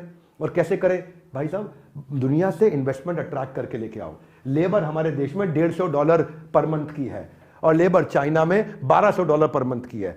$150 एग्जैक्ट 147, और ये 1197, ये एग्जैक्ट नंबर दे रहा हूं। 150 और 1200 कितना फर्क हो गया भाई लोग? तो इसलिए दुनिया से लोग लाने चाहिए। मैसिव अपॉर्चुनिटी चीप लेबर के साथ में। इसलिए अरविंद जो farmer vice chairman NITI Aayog के, वो क्या कह रहे हैं? हाई लेबर इन्वॉल्वमेंट बिजनेस जो है ना, चाइना से अब हमारे देश में आएगा, क्योंकि वेज रेट यहां सस्ता है। तो लोहा गर्म है, हथौड़ा उठाओ। लोहा गर्म है, पड़ोसी का दरवाजा बंद है, अपॉर्चुनिटी अपने देश में बुलाओ। समझ में आ रही मेरी बात? पड़ोसी किसकी बात कर रहे हैं? पाकिस्तान की, चाइना की बात कर रहे हैं। पाकिस्तान तो अभी थोड़े दिनों में मिलेगा, आपको बुरा नहीं मानना, वहाँ हालत काफ़ी ज़्यादा खराब है। अपन चाइना से आगे जाएंगे। अच्छी बात क्या रही है, भंगड़ा डालने वाली बात क्या रही है? वो ये रही है कि हमने किचन चिमनी की इंपोर्ट ड्यूटी पे काफ़ी इंप्रूवमेंट ला दिया है। हमने कस्टम ड्यूटी पे मोबाइल और टीवी के पार्ट पे, मोबाइल नहीं, अगर मोबाइल का कोई चिप आप लेकर के आ रहे हो, इंपोर्ट ड्यूटी कम बनाओगे। यहाँ पे शर्त क्या है? बनाओगे यहाँ बनाओगे। अच्छा किया आपने। हाँ, लिथियम आयन बैटरी पे आपने काम किया, ग्रीन एनर्जी पे आप काम कर रहे हैं, लेकिन आंखों से आंसू निकल जाते हैं। क्या? लेकिन आंखों से हाथ आगे लाए। किस बात पे? सुनिए, देखिए, इस बात पे कि आप अभी तक हमारे देश का हीरो प्रोडक्ट नहीं बना पाए। सबसे अच्छी बात यह, ताइवान के पास सेमीकंडक्टर चिप है, और वो सेमीकंडक्टर चिप के कारण 65% वर्ल्ड की मार्केट शेयर केवल एक ही चीज से लेके बैठा है। उसका एक आइटम गेम चेंज कर दिया। सीताराम छोले भटूरे वाला एक आइटम बढ़िया है, 100 साल से बेच रहा, खूब पैसा कमा रहा है। एक आइटम बढ़िया होनी चाहिए आपके पास जो गेम चेंज करेगा। मेरी बात समझ आ रही है? आज ताइवान का हाल देखो, इतना सा देश ताइवान तुम्हारे पलवल के बराबर होगा, थोड़ा उससे बड़ा होगा ताइवान। लेकिन आज क्या कर रहा है? आज ताइवान का जो 20% एक्सपोर्ट है, जीडीपी में उनका कंट्रीब्यूशन 20% का है। एक आइटम हमारे यहां पूरे देश का मिला के 20%। समझ पा रहे हैं? ठीक कह रहे हैं कि नहीं भाई लोग? समझ में आ रही है बात? तो हमारे को हीरो प्रोडक्ट चाहिए, और थोड़ा सा पीएलआई स्कीम लेके आओ। हाथा के लाई वो क्या होती है? तुम हमारे यहां माल बनाओ, हम तुम्हारी मदद करेंगे। तुम हमारे यहां माल बनाओ, हम तुम्हारी मदद करेंगे, मैन्युफैक्चरिंग में मदद करेंगे। हाँ, तुम संघर्ष करो, हम तुम्हारे साथ हैं। ये करो ना भाई, तुम व्यापारियों के साथ पीएलआई स्कीम लेके आओ, इंसेंटिव दो उसको कि तुम यहां बनाओ। अच्छा, वो यहां बनाएगा तो इंपोर्ट नहीं करेगा तो डॉलर बाहर नहीं जाएगा। जब डॉलर बाहर नहीं जाएगा, फॉरेक्स रिजर्व अबे इतना मजबूत हो जाएंगे, कंज्यूमर को सस्ते में माल मिलेगा। हाथ आगे लाइए। क्यों?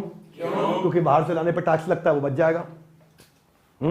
ऐसे ही तो आपने उसमें अच्छा काम किया, ऑटो कंपोनेंट में किया, स्टील में किया, टेलीकॉम में किया, टेक प्रोडक्ट में किया, लेकिन और बहुत सारे प्रोडक्ट है जिसमें किया जा सकता है। ये बाईसाइकिल में करो, सब में कितने आइटम है जिसमें कर सकते हैं। तो ये इस पे काम करिए। कर्नाटका की सरकार ने एप्पल के साथ किया। अगर आपको नहीं मालूम तो मैं सबको बता देता हूं, ये बहुत बढ़िया उदाहरण है। हाथ आगे लाइए। यहां बनाओ, हम तुम्हारे साथ हैं। हाँ, नेताजी तुम संघर्ष करो, हम तुम्हारे साथ हैं। ऐसे यहां पॉलिटिकल नहीं, बिजनेस की बात हो रही है। एप्पल को कर्नाटका ने क्या बोला? पीएलआई स्कीम जबरदस्त दे दी।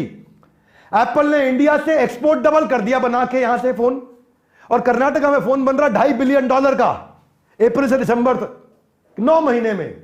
भैया ये कमाल हो गया। आज इस समय मोबाइल मैन्युफैक्चरिंग के अंदर भारत दुनिया में दूसरे नंबर पर सबसे बड़ा हो गया।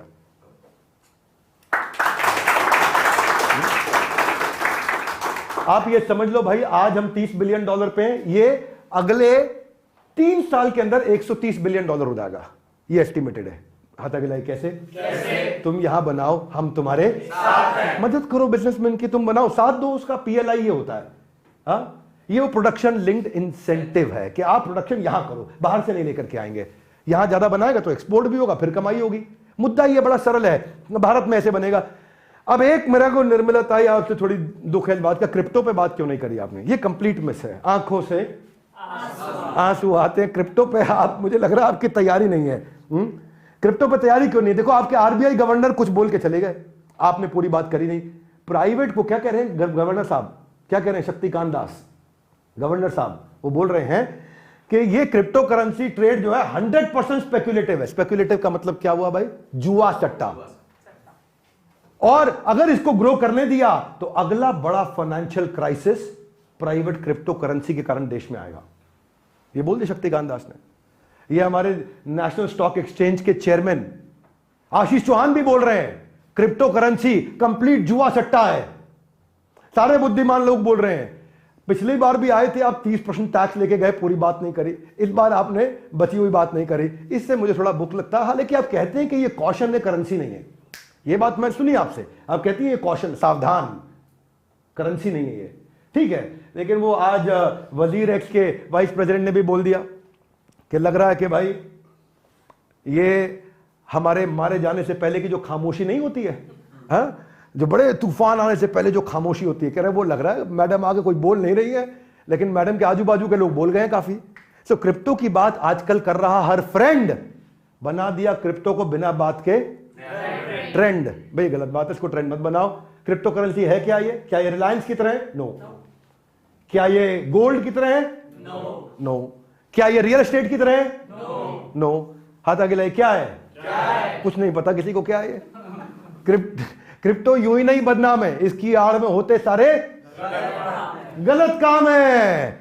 इसके साथ चक्कर यह है कि ड्रग्स क्रिप्टो से आता है, मनी लॉन्ड्रिंग क्रिप्टो से हो रहा है, टेरर फाइनेंसिंग, आतंकवाद क्रिप्टो से पैसा आ रहा है, स्कैम्स एंड गैम्बलिंग क्रिप्टो से हो रही है, इलीगल ट्रांजैक्शन क्रिप्टो से हो रहे हैं। तो बिटकॉइन जो है ना 55 लाख से 15 लाख पे आ गया पिछले 1 साल में। मामला स्टेबल नहीं है, इसीलिए इसका भाव जो है गर्लफ्रेंड के मूड से भी ज्यादा तेज बदलता है। गर्लफ्रेंड का मूड भी इतना तेज नहीं बदलता जितना क्रिप्टो का भाव बदलता है। तो इसलिए रिलायबल नहीं है ये। नेटफ्लिक्स की सीरीज स्क्विड गेम के नाम पे एक बनाया किसी ने, और उसका जो है टोकन चुरा लिया इन्वेस्टर के, $300 मिलियन, 2.5 लाख करोड़ रुपया गायब हो गया। ये मोरिस कॉइन जो है इसके फाउंडर थे, मोरिस कॉइन फाउंडर के, इसके फेक क्रिप्टो करेंसी के 900 इन्वेस्टर के 1200 करोड़ रुपया गायब हो गए। तो क्रिप्टो के हैकर्स ने पिछले कई दिनों में बहुत पैसा लूट लिया। 24,000 करोड़ रुपए, $3 बिलियन उड़ा दिया गया। तो क्रिप्टो है खोटा सिक्का, मान लेना इसका, ना मान लेना कि यह है हुक्म का, यह है खोटा सिक्का। तो क्रिप्टो होल्डर जो बेचारे थे ना अप्रैल में, वो ऐसे थे, आप समझ रहे हैं। अब देख लो बेचारों क्या हालत हो गया इनका, क्रिप्टो वालों का। तो इसलिए मेरी आपसे प्रार्थना है कि आप स्टॉक मार्केट पे काम करें, करना चाहें, क्रिप्टो पे ना करें। इन दोनों में बहुत फर्क है। भाई ये सोसाइटी के लिए ठीक है, ये हार्मफुल है, बड़ा दिक्कत है और नॉन टेंजेबल है। पॉन्जी स्कीमों में आके एमएलएम वाले भी घुस गए।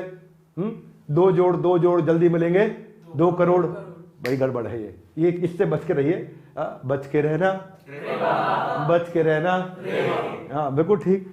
अब पीछे यूनाइटेड नेशंस ने बोला कि 7.25% इंडियन जो है ना क्रिप्टो करेंसी 2021 में लेके बैठ गए। क्यों? बढ़ रहा है, बढ़ रहा है, ले बढ़ रहा है, बढ़ रहा है। पता ही नहीं, किसी जहां जा रहे हैं सब वहीं पहुंच रहे हैं, टिप मिल रही है इनको। तो 2022 में यूनियन बजट में आपने 30% टैक्स लगाया, लोग कंफ्यूजन में आ गए, उनको लगा कि भाई नहीं क्रिप्टो है, ठीक लग रहा है। लेकिन असली बात क्या है, आज भी हमारी सरकार पूरी तरह से क्रिप्टो को हैंडल करने के लिए रेडी नहीं है, इसलिए टाइम ले रहे हैं। ये मैं जनता को बता रहा हूं, सरकार टाइम ले रही है। और आप ध्यान रखिए, कॉशन रखिए, क्योंकि इशारा बार बार कर रहे हैं करेंसी नहीं कॉशन, करेंसी नहीं कॉशन। आरबीआई ने 2022 में ही बोल दिया था कि बैन कर देना चाहिए, तो तैयारी चल रही है। ये सैम बैंकमैन फ्राइड, इसके बाद इसकी कहानी सुनाता हूं आपको फटाफट। इसने फॉरेन एक्सचेंज, इसने एक FTX एक एक्सचेंज तैयार किया था, और ये ऐसा डिबैकल रहा, ऐसा डिस्टेबलाइज हुआ। इस FTX ये दूसरा सबसे बड़ा एक्सचेंज था दुनिया का क्रिप्टो का, और इसमें 100 से ज्यादा कंपनियां आकर के एफिलिएट हुई, और वो सारी डूब गई। हाथ आगे लाई, कैसे? $8 बिलियन यानी कि 65-70 हजार करोड़ रुपया गायब हो गया उस समय। 10 दिन के अंदर $32 बिलियन की कंपनी या एक्सचेंज बैंकरप्सी पे आ गया, केवल 10 दिन में। भाई देखो, ओवरनाइट हुए थे राइज, लेकिन जल्दी घोटाले ने बनाया उनका अपना फ्राइज, और भरना पड़ रहा है एक बहुत बड़ा प्राइस। माला माल से हो गया कंगाल, जेल में चक्की पीसने वाला हो गया हाल। तो इशू ये है भैया, ये वॉलेटाइल है और ये ट्रस्टेड नहीं है इस समय। बैंक फ्रॉड इसमें बहुत है, क्रिप्टो फ्रॉड इसमें बहुत है, इससे बच के रहिए। अब एक डिफिकल्ट सब्जेक्ट आसानी से समझा देता हूं, उसको बोलते हैं फिस्कल डेफिसिट। क्या बोलते हैं? हाथ आगे लाइए, ये क्या होता है? बहुत सिंपल समझा देता हूं मैं। हाथ आगे लाइए, जो आया और जो गया। अगर आया कम गया ज्यादा तो डेफिसिट है जी, और अगर आया ज्यादा गया कम, ओए होए, बोलो वही है जी, इसको बोलेंगे फिस्कल सरप्लस। क्या बोलेंगे? फिस्कल। तो डेफिसिट और सरप्लस के बीच की बात है। तो भारत भी एक कंपनी की तरह समझ लो उसको। भारत भी पैसा कमाता है, भारत भी पैसा खर्च करता है। अब भारत ने 100 रुपया कमाया, 120 रुपया खर्च कर दिया, तो 20 रुपए का कर्जा लेना पड़ गया उसको किसी और से। और अगर सोचो भारत ने कमाया 200 रुपया, खर्चा किया 100 रुपया, और 100 में भी अच्छा खर्चा किया, खूब खा पी के आराम से मौज है, मस्त है एकदम, है जी, तो फिर इसका मतलब भारत की इकोनॉमी ठीक है। तो फिस्कल डेफिसिट से पता चलता है कि भारत कैसा चल रहा है। क्या मेरी बात समझ आ रही? आपका पैसा बच रहा है कि घट रहा है, कर्जे में है कि नहीं। मैं देखता हूं ना कि कई एम्प्लॉइज से मैं मिलता हूं, 25, 26, 27 तारीख आते आते उनके बैंक अकाउंट खाली हो जाता है। हाँ, सब पैसा खर्च हो जाता है, बेचारे बहुत परेशान अंदर से। क्यों? क्या है? आमदनी अठन्नी, खर्चा रुपया। क्यों? क्योंकि लगे इंटरनेट पे, पतली कमरिया तेरी, हाय हाय, अब वो फालतू चीजों में लगे पड़े। इसीलिए हमारा देश कहीं फालतू खर्चा तो नहीं कर रहा है बिना बात के, रेवड़ी तो नहीं बांट रहा है। तो फिस्कल डेफिसिट ये हो गया। जब सरकार की आमदनी अठन्नी हो, खर्चा रुपया हो, उसको कहते हैं फिस्कल डेफिसिट। और जब सरकार की आमदनी रुपया हो और खर्चा अठन्नी हो, तो उसको बोलेंगे फिस्कल सरप्लस। बात समझ आ गई ना भाई साहब? इकोनॉमिक्स का इतना बढ़िया चैप्टर चल रहा है। ये वीडियो केवल इसलिए नहीं देखना कि बजट समझ रहे हो, ये इसलिए देखना कि भाई साहब आप सीख जाओगे कि देश चलता कैसे है। नहीं तो क्या है, सरकार तो पहुआ में बन जाती है। किसमें बनती? आप पहुआ दे रहे हैं, वोट दे के आ रहे हैं, बहुत जगह हो रहा है, बहुत जगह हो रहा है। किस किस का नाम ले? पलवल तो भाई वहां से आता है, इसलिए उदाहरण दिया है। हमें नहीं पता पलवल में हो रहा है नहीं हो रहा है। वैसे तुम्हारा क्या विचार है, हो रहा है? क्या कह रहा हो रहा है? सरकार का कैश बर्न जो है फिस्कल डेफिसिट है, तो यानी कि पैसा गवा रहे हैं, कमा नहीं रहे हैं। मनीष तिवारी जी ने आके इसके बारे में बात करी, इन्होंने बुराई करी इस बजट की। ठीक है, आपको करनी है क्योंकि आप इस समय विपक्ष में, आप कर सकते हैं, तो इसलिए मैंने आपका भी नाम लिया करके। धन्यवाद, आपने ट्वीट किया, थोड़ा समय लगाया। आमदनी वो है जो बाप घर लाता है, खर्चा वो है जो बेटे की जेब में जाता है। और जब बेटे की जेब में खर्चा ज्यादा जाता है, बेटे हमें यहां पे, बेटा अगर खर्चे का पर्चा बढ़ाएगा तो बाप बच नहीं पाएगा, कर्जे में जाएगा। कहां जाएगा? कर्जे में जाएगा। तो वही इनकम और एक्सपेंस जो है, आप कमाई कहां से होती है सरकार की? सरकारी कमाई होती है कॉर्पोरेट के टैक्स से, इनकम टैक्स से, उसकी कस्टम ड्यूटी से कमाई होती है। ये डिफेंस पे खर्च करते हैं, क्योंकि क्या बीच में आपका बाजू में पड़ोस में देश है जिसके घर में बिजली नहीं है पूरे देश में, वो लगा रहता है अपना, है जी, कुछ ना कुछ करूंगा, तो आपको डिफेंस पे पैसा लगाना पड़ता है। आप एजुकेशन पे पैसा लगाते हैं, आप किसानों के साथ में कुछ पैसा लगाते हैं। ऐसे ही आपको जीएसटी से कमाई होती है। आप कुछ कहते हैं किसी कंपनी को विनिवेश करके, डिसइन्वेस्टमेंट से आपकी कमाई होती है, डिविडेंड से कमाई होती है, या आप कोई नया प्रोजेक्ट बनाया, सड़कें बनाई, रेलवे बनाया, एयरपोर्ट बनाया, उसमें खर्चा हो जाता है। इंटरेस्ट पेमेंट करते हो क्योंकि आपने विदेश से कर्जा ले रखा है, उनको इंटरेस्ट भी तो दोगे ना भैया। वहां खर्चा कर देते हो आप। ग्रांट एंड एड पे खर्चा। ग्रांट एंड एड क्या हो गया? मैं बिजली फ्री देता हूं, मैं क्या फ्री देता हूं, और काफी कुछ फ्री, खाना फ्री देता हूं, पानी फ्री देता हूं, मैं आपके राज्य में सरकार बनाएंगे, हम आपको बिजली सबको फ्री दिलाएंगे हम। तो वो क्या है? वो ग्रांट है, ग्रांट एंड एड है। उसमें सरकार का खर्चा हो जाता है।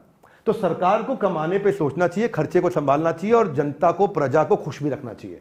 इसमें स्ट्रगल होता है, और वही स्ट्रगल में 15 दिन, 1 महीना निर्मला ताई कमरे के अंदर अपनी टीम के साथ बंद रहती हैं और बजट बनाती हैं। वही सारा जुगाड़ है, पूरा सब वही है। उसमें कुछ अच्छा भी होता है, कुछ बुरा भी होता है। अब आपको तय करना है। फिस्कल डेफिसिट में आपको जरा यहां दिखा देता हूं, एक चार्ट समझा देता हूं। इंडिया कोविड के बावजूद स्ट्रांग पोजीशन पे रहा है।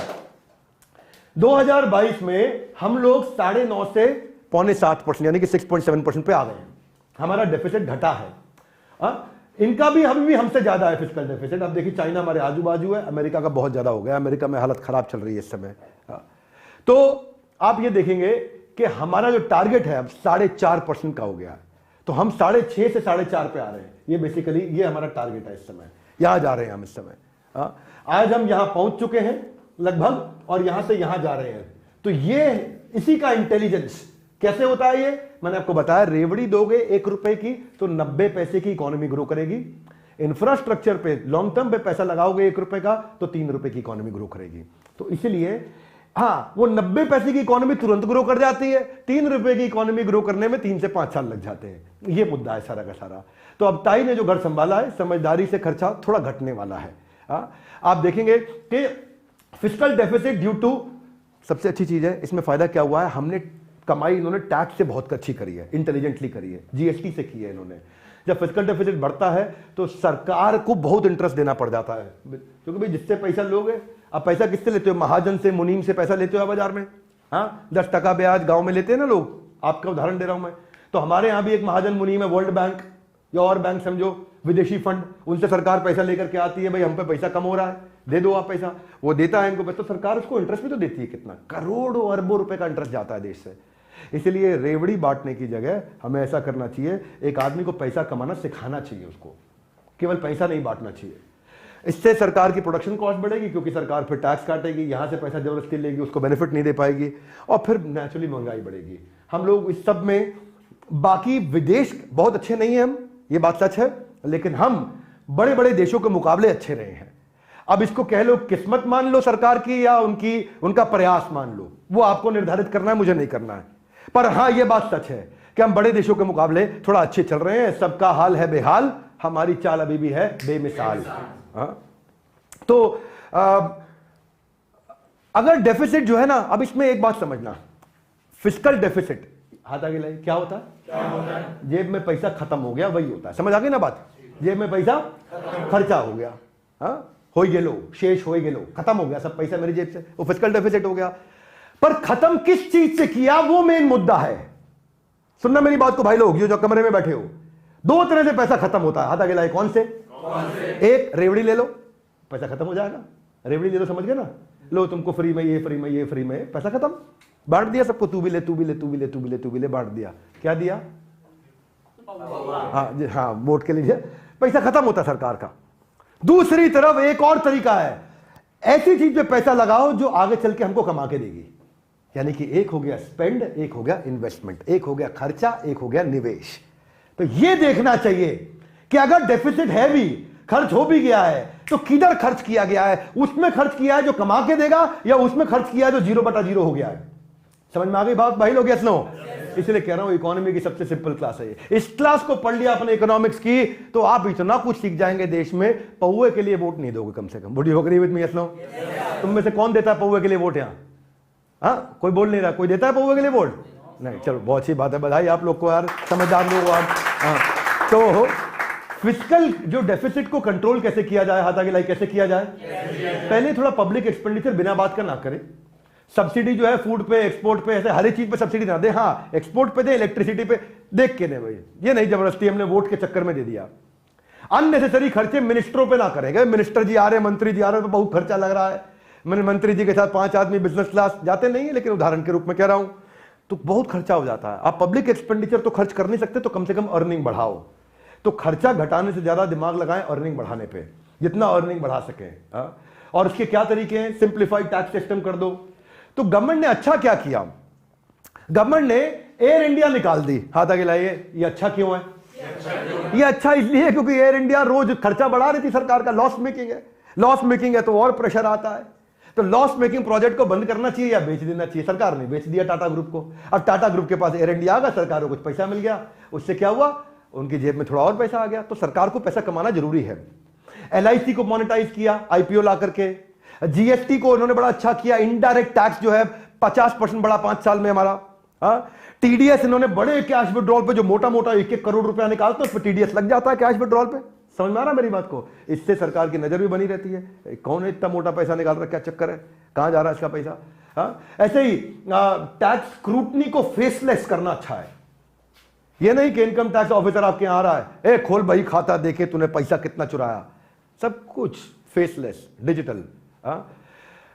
अब थोड़ा सा इंक्रीज रेवेन्यू पे एक जो मिथ है उस पर बात करना चाहते हैं। मैं कुछ सुझाव देना चाहता हूं, सुनना चाहेंगे भाई लोग? Yes no? सरकार कमा सकती है। आपकी जो सड़कें हैं, सड़क पे हम आपका नाम लगा देंगे। आपका नाम क्या? गुप्ता जी। आपसे हम लेंगे 1 करोड़ रुपया साल का, आपके यहां पे बोर्ड लगा देते हैं। सड़क आपके नाम नहीं करी है, सड़क पे आपका नाम लिखा है। दोनों में फर्क है। क्या मेरी बात समझ आ रही है? नहीं, कई लोग कहेंगे विवेक बिंद्रा जी कह रहे थे देश बेच दो, देश बेच दो। देश बेचने की बात नहीं कर रहे, हम कह रहे हैं इस सड़क पे हमने नाम लगा दिया, मोनू शर्मा के नाम पे सड़क है ये, हमने जो है आपको डेडिकेट कर दी है। अब मोनू शर्मा जी से 1 करोड़ रुपए, ऐसे ही सड़कों पे नाम लगाना और खूब पैसा कमाना है। क्या मेरी बात समझ आ रही है? सिंपल है भैया। या फिर रेकरिंग या उसका मेंटेनेंस भी, मोनू शर्मा आप हमको पैसा मत दीजिए, लेकिन सड़क मेंटेन आप कर दीजिए, है? लेकिन आपका नाम है ये सड़क, मोनू शर्मा जी के नाम पे हमने जो है इनके नाम की ताली बजा रहे हैं, इनके नाम पे सड़क है। और नहीं, यहां बजाने की जरूरत नहीं, ये तो उदाहरण था। और उसमें क्या है, मोनू को अपना नाम इज्जत बढ़ाना अच्छा था, मन कर रहा था, तो उस चक्कर में उन्होंने कहा लगाओ लगाओ मेरा नाम लगाओ। बोलो सड़क पे कितना खर्चा आएगा? कुछ नहीं, तुम्हारा 5 लाख रुपए हर साल तुम्हें सड़क की मरम्मत कराना, हम करा देंगे, 5 लाख रुपए हर साल करानी करा देंगे, लेकिन हमारा नाम तो होगा। गांव में बात नाम की होती है, किसकी होती है? नाम की। बात तो उन्हीं की होती है जिनमें कोई बात होती है कि नहीं? बात तो उन्हीं की होती है जिनमें कोई बात होती है। तो लोग अपना नाम के चक्कर में बहुत कुछ करेंगे। आर्कियोलॉजिकल साइट है, लाल किला है। अब लाल किला में आप 20-50 रुपए की टिकट काटते हो, उससे अच्छा आप क्या करो, लाल किले पे आधे दिन आप डेडिकेट कर दो शादी के लिए। किसी मेरे को लाल किले में शादी करनी है जी, अच्छा लाल किले में करेंगे? हाँ जी लाल किले में करेंगे शादी, ठीक है। तो हफ्ते के 2 दिन खाली शादी के लिए उसको आप इस्तेमाल करो वहां पे। तो लाल किले पे कितना पैसा लाल किले पे करेंगे? ताज होटल में कर लेता, वहां 5 करोड़ में लाल किले तो 10 करोड़ रुपए लेंगे। नहीं जी हम तो लाल किले में करेंगे, तो आप कमाई होगी इससे, एक्स्ट्रा पैसा चार्ज करो। फिर एक होता है इनहेरिटेंस टैक्स। कुछ जो लड़के मोबाइल पर लगे हुए, पिताजी जिंदगी भर मेहनत करके कमाए, उनकी प्रॉपर्टी को पिताजी के जाने के बाद वो भाई साहब खुद ले जाए। तो यूएस में क्या होता है कि ऐसे पिता जिसने मेहनत करके कमाया है और बेटे को फ्री में प्रॉपर्टी उसके नाम कराया है, तो रुक जा बेटा रुक जा, सब फ्री में मिला है तुझे, तूने कुछ नहीं किया, तेरे पिता ने किया, हम तुझसे थोड़ा टैक्स ले लेते हैं। तो ऐसे जब पिता की प्रॉपर्टी पुत्र के नाम पे हो रही तो थोड़ा उसमें टैक्स ले सकते हो, ये भी तरीका है। एनआरआई इनकम इतना आ रहा है यहाँ पे, उस पर कोई टैक्स फ्री होता है तो उस पर सेस लिया जा सकता है। फिर वो विदेश में कमा रहा है तो अपने देश में काम क्यों नहीं करता भाई, उस पर थोड़ा टैक्स लिया जा सकता है। या फिर आजकल ट्रैफिक जाम की बहुत समस्या है, जहां ज्यादा ट्रैफिक है वहां अगर गाड़ी ले जाओ तो तुमसे एक्स्ट्रा पैसे लेंगे। समझ में आ रहा है आपको मेरी बात? ये न्यूयॉर्क में होता है, मैनहट्टन के अंदर कंजेशन टैक्स। लंदन में होता है ये, लंदन की कैब्स को कंजेशन टैक्स। लंदन में कुछ सड़कें ऐसी जहां बहुत ट्रैफिक रहता है, न्यूयॉर्क में मैनहट्टन में रहता है। तो अब वहां से निकलोगे, ये सड़क पर ट्रैफिक ज्यादा है, इसके लिए तुम 500 रुपये एक्स्ट्रा देके जाओ तुम। बहुत सारे तरीके हैं कमाने के। तो अब थोड़ा इनकम टैक्स, जिसकी सब बात बहुत करते हैं कि बजट जो है मिडिल क्लास पे फोकस कर रहा है नहीं कर रहा है, इनकम टैक्स पे फोकस कर रहा है नहीं, सैलरी क्लास जो है ना वो बजट से पहले बहुत है, मेरे को ऐसा धक धक हो रहा है, उसको लगता है मेरे को क्या मिलेगा इसमें, क्या मिलेगा। तो ये भी लगा हुआ है देखने में, भाई मी looking for income tax announcement in budget. इसको कुछ नहीं देखना था, बस इनकम टैक्स देखना था स्लैब बैठ करके, ये स्लैब उसी का वेट कर रहा था, है कि नहीं है। तो एक सर्वे होता है, 83% लोग जो है ना मिडिल क्लास लोग कह रहे हैं कि भैया इनकम टैक्स पे ध्यान दो आप, उसमें कितना हो रहा है। कल एक एफएम वाला मेरा इंटरव्यू ले रहा था, बोले बिंद्रा जी बाकी सारी बातें छोड़ो, एमएसएमई ये वो इधर उधर, ये बता दो कि भाई इनकम टैक्स कितना कम हो रहा है एफएम पे, वो बता लोग वही क्योंकि मिडिल क्लास लोग बेचारा वो देख रहा होता है। लेकिन असलियत आपको मैं समझा देता हूँ। हाँ, चाहे ये लगे हुए अपना टाइम आएगा, अपना टाइम आएगा, लगे हुए हैं कि भाई इनकम टैक्स कम होगा, खूब पोल हो रहे हैं और 80% लोग बोल रहे हैं पोल के अंदर कि भाई टैक्स कम कर दो, बट टैक्स ना हो गया, फिल्म की हीरोइन हो गई, सबको हीरो बनकर उसको बचाना है, भाई टैक्स ही बचाना है, टैक्स बचाना है। तो वो भी लगी हुई बीच में, सर इनकम टैक्स वाले भी लगे हुए, मीम खेल जाते हैं अपने, आजकल मीम का जमाना है। वो क्या कह रहा है, tag that friend who acts poor but has lot of money at home. जैसे घर में पैसा पड़ा है लेकिन वो याद नहीं, लमरेटर का स्कूटर कानपुर में लेकर के परफ्यूम वाला हजारों करोड़ रुपए घर के तहखाने में लेके बैठा, कह रहा है ऐसे को टैग कर दो, ये भी बेचारे लगे। अच्छा चुटकुला ऐसा खेल जाते हैं। तो डायरेक्ट टैक्स जो था हमारे देश में वो 12.25 लाख करोड़ रुपए इकट्ठा हुआ, लेकिन इस दफा 15.25 लाख करोड़ रुपए इकट्ठा हुआ। 25% ग्रोथ लेकर के आई निर्मला ताई, बहुत बढ़िया, बधाई आपको, आपने अच्छा पैसा कमाया। लेकिन अंदर की बात बताते हैं आज आपको, हमारे देश में कितनी जनसंख्या भैया? 140 करोड़। कितनी? 140 करोड़ में केवल 4 करोड़ लोग टैक्स फाइल करते हैं, और उसमें से भी जो बाकी लोग सब कहते हैं 4 करोड़ लोग, 4.25 करोड़ टैक्स फाइल करते हैं, उसमें से भी 3.25 करोड़ लोग जीरो टैक्स फाइल करते हैं। कहते हैं मैं टैक्स फाइल कर रहा हूं लेकिन मैं तो इनकम यही नहीं कि मैं टैक्स दे पाऊं। तो एक्चुअली जो टैक्स देने वाला आदमी है वो बहुत कम है हमारे देश में। तो इसीलिए ये जो बेनिफिट है ये केवल 1.5 करोड़ लोगों को मिलता है, 140 करोड़ लोगों में से केवल 1.5 करोड़ लोगों को टैक्स का बेनिफिट मिलता है, इनकम टैक्स का, यानी कि only nearly 1% of the population. इसी चक्कर में सरकार का इसमें बहुत इंटरेस्ट नहीं है। सरकार कहती है 99% को फायदा नहीं है, खाली 1% को होगा। ये 1% लोग वही है जो ट्विटर पे लगे रहते हैं, ये वही लोग हैं, ये और कोई नहीं है। अच्छा जो नीचे वाला है उसकी वैसे ही इनकम नहीं, वो तो लगा हुआ है, आपको पता है वो कौन सा गाना गा रहा है जी। अच्छा जो कमा रहा है वो ट्विटर पे लगा। तो सरकार इन पे ध्यान, आयकर विभाग ने बोला इस बार आपको आयकर में छूट दे रहे हैं, अब क्या चाहिए? बोला आय चाहिए। बोला आय तो है नहीं, छूट दिए जा रहे हैं आप हमारे को। तो टैक्स जो है ना, इनकम सबको बढ़ाना है पर टैक्स नहीं चुकाना है। तो बहुत स्मार्ट लोग हो गए हैं। मैं सरकार को सुझाव देना चाहता हूं, भाई मेरा सुझाव आपको यह है, ये लोगों से ज्यादा टैक्स लेने के चक्कर में टैक्स चोर लोगों को पकड़ो आप, जो टैक्स देना चाहिए था पर दे नहीं रहे हैं, उनको पकड़ो, उससे कमाई बढ़ेगी। क्या मेरी बात समझ आ रही है? अब वो बेचारे को देखो आप, पलवल वाले, बल्लभगढ़ वाले को, इनसे टैक्स लेने में लगे हो, ये तो बेचारा दे ही देगा। जो चोरी कर रहा है उससे टैक्स निकालो। हाथ आगे लाइए, कैसे चोरी करते हैं आपको सिखा नहीं रहा हूं, पर थोड़ा सा बता देता हूं। लोग अपनी तनख्वाह लेते हैं, मां के नाम पे, अपनी पत्नी के नाम पे, उससे तनख्वाह डिवाइड हो जाती है, स्लैब कम हो जाता है, टैक्स बचाते हैं।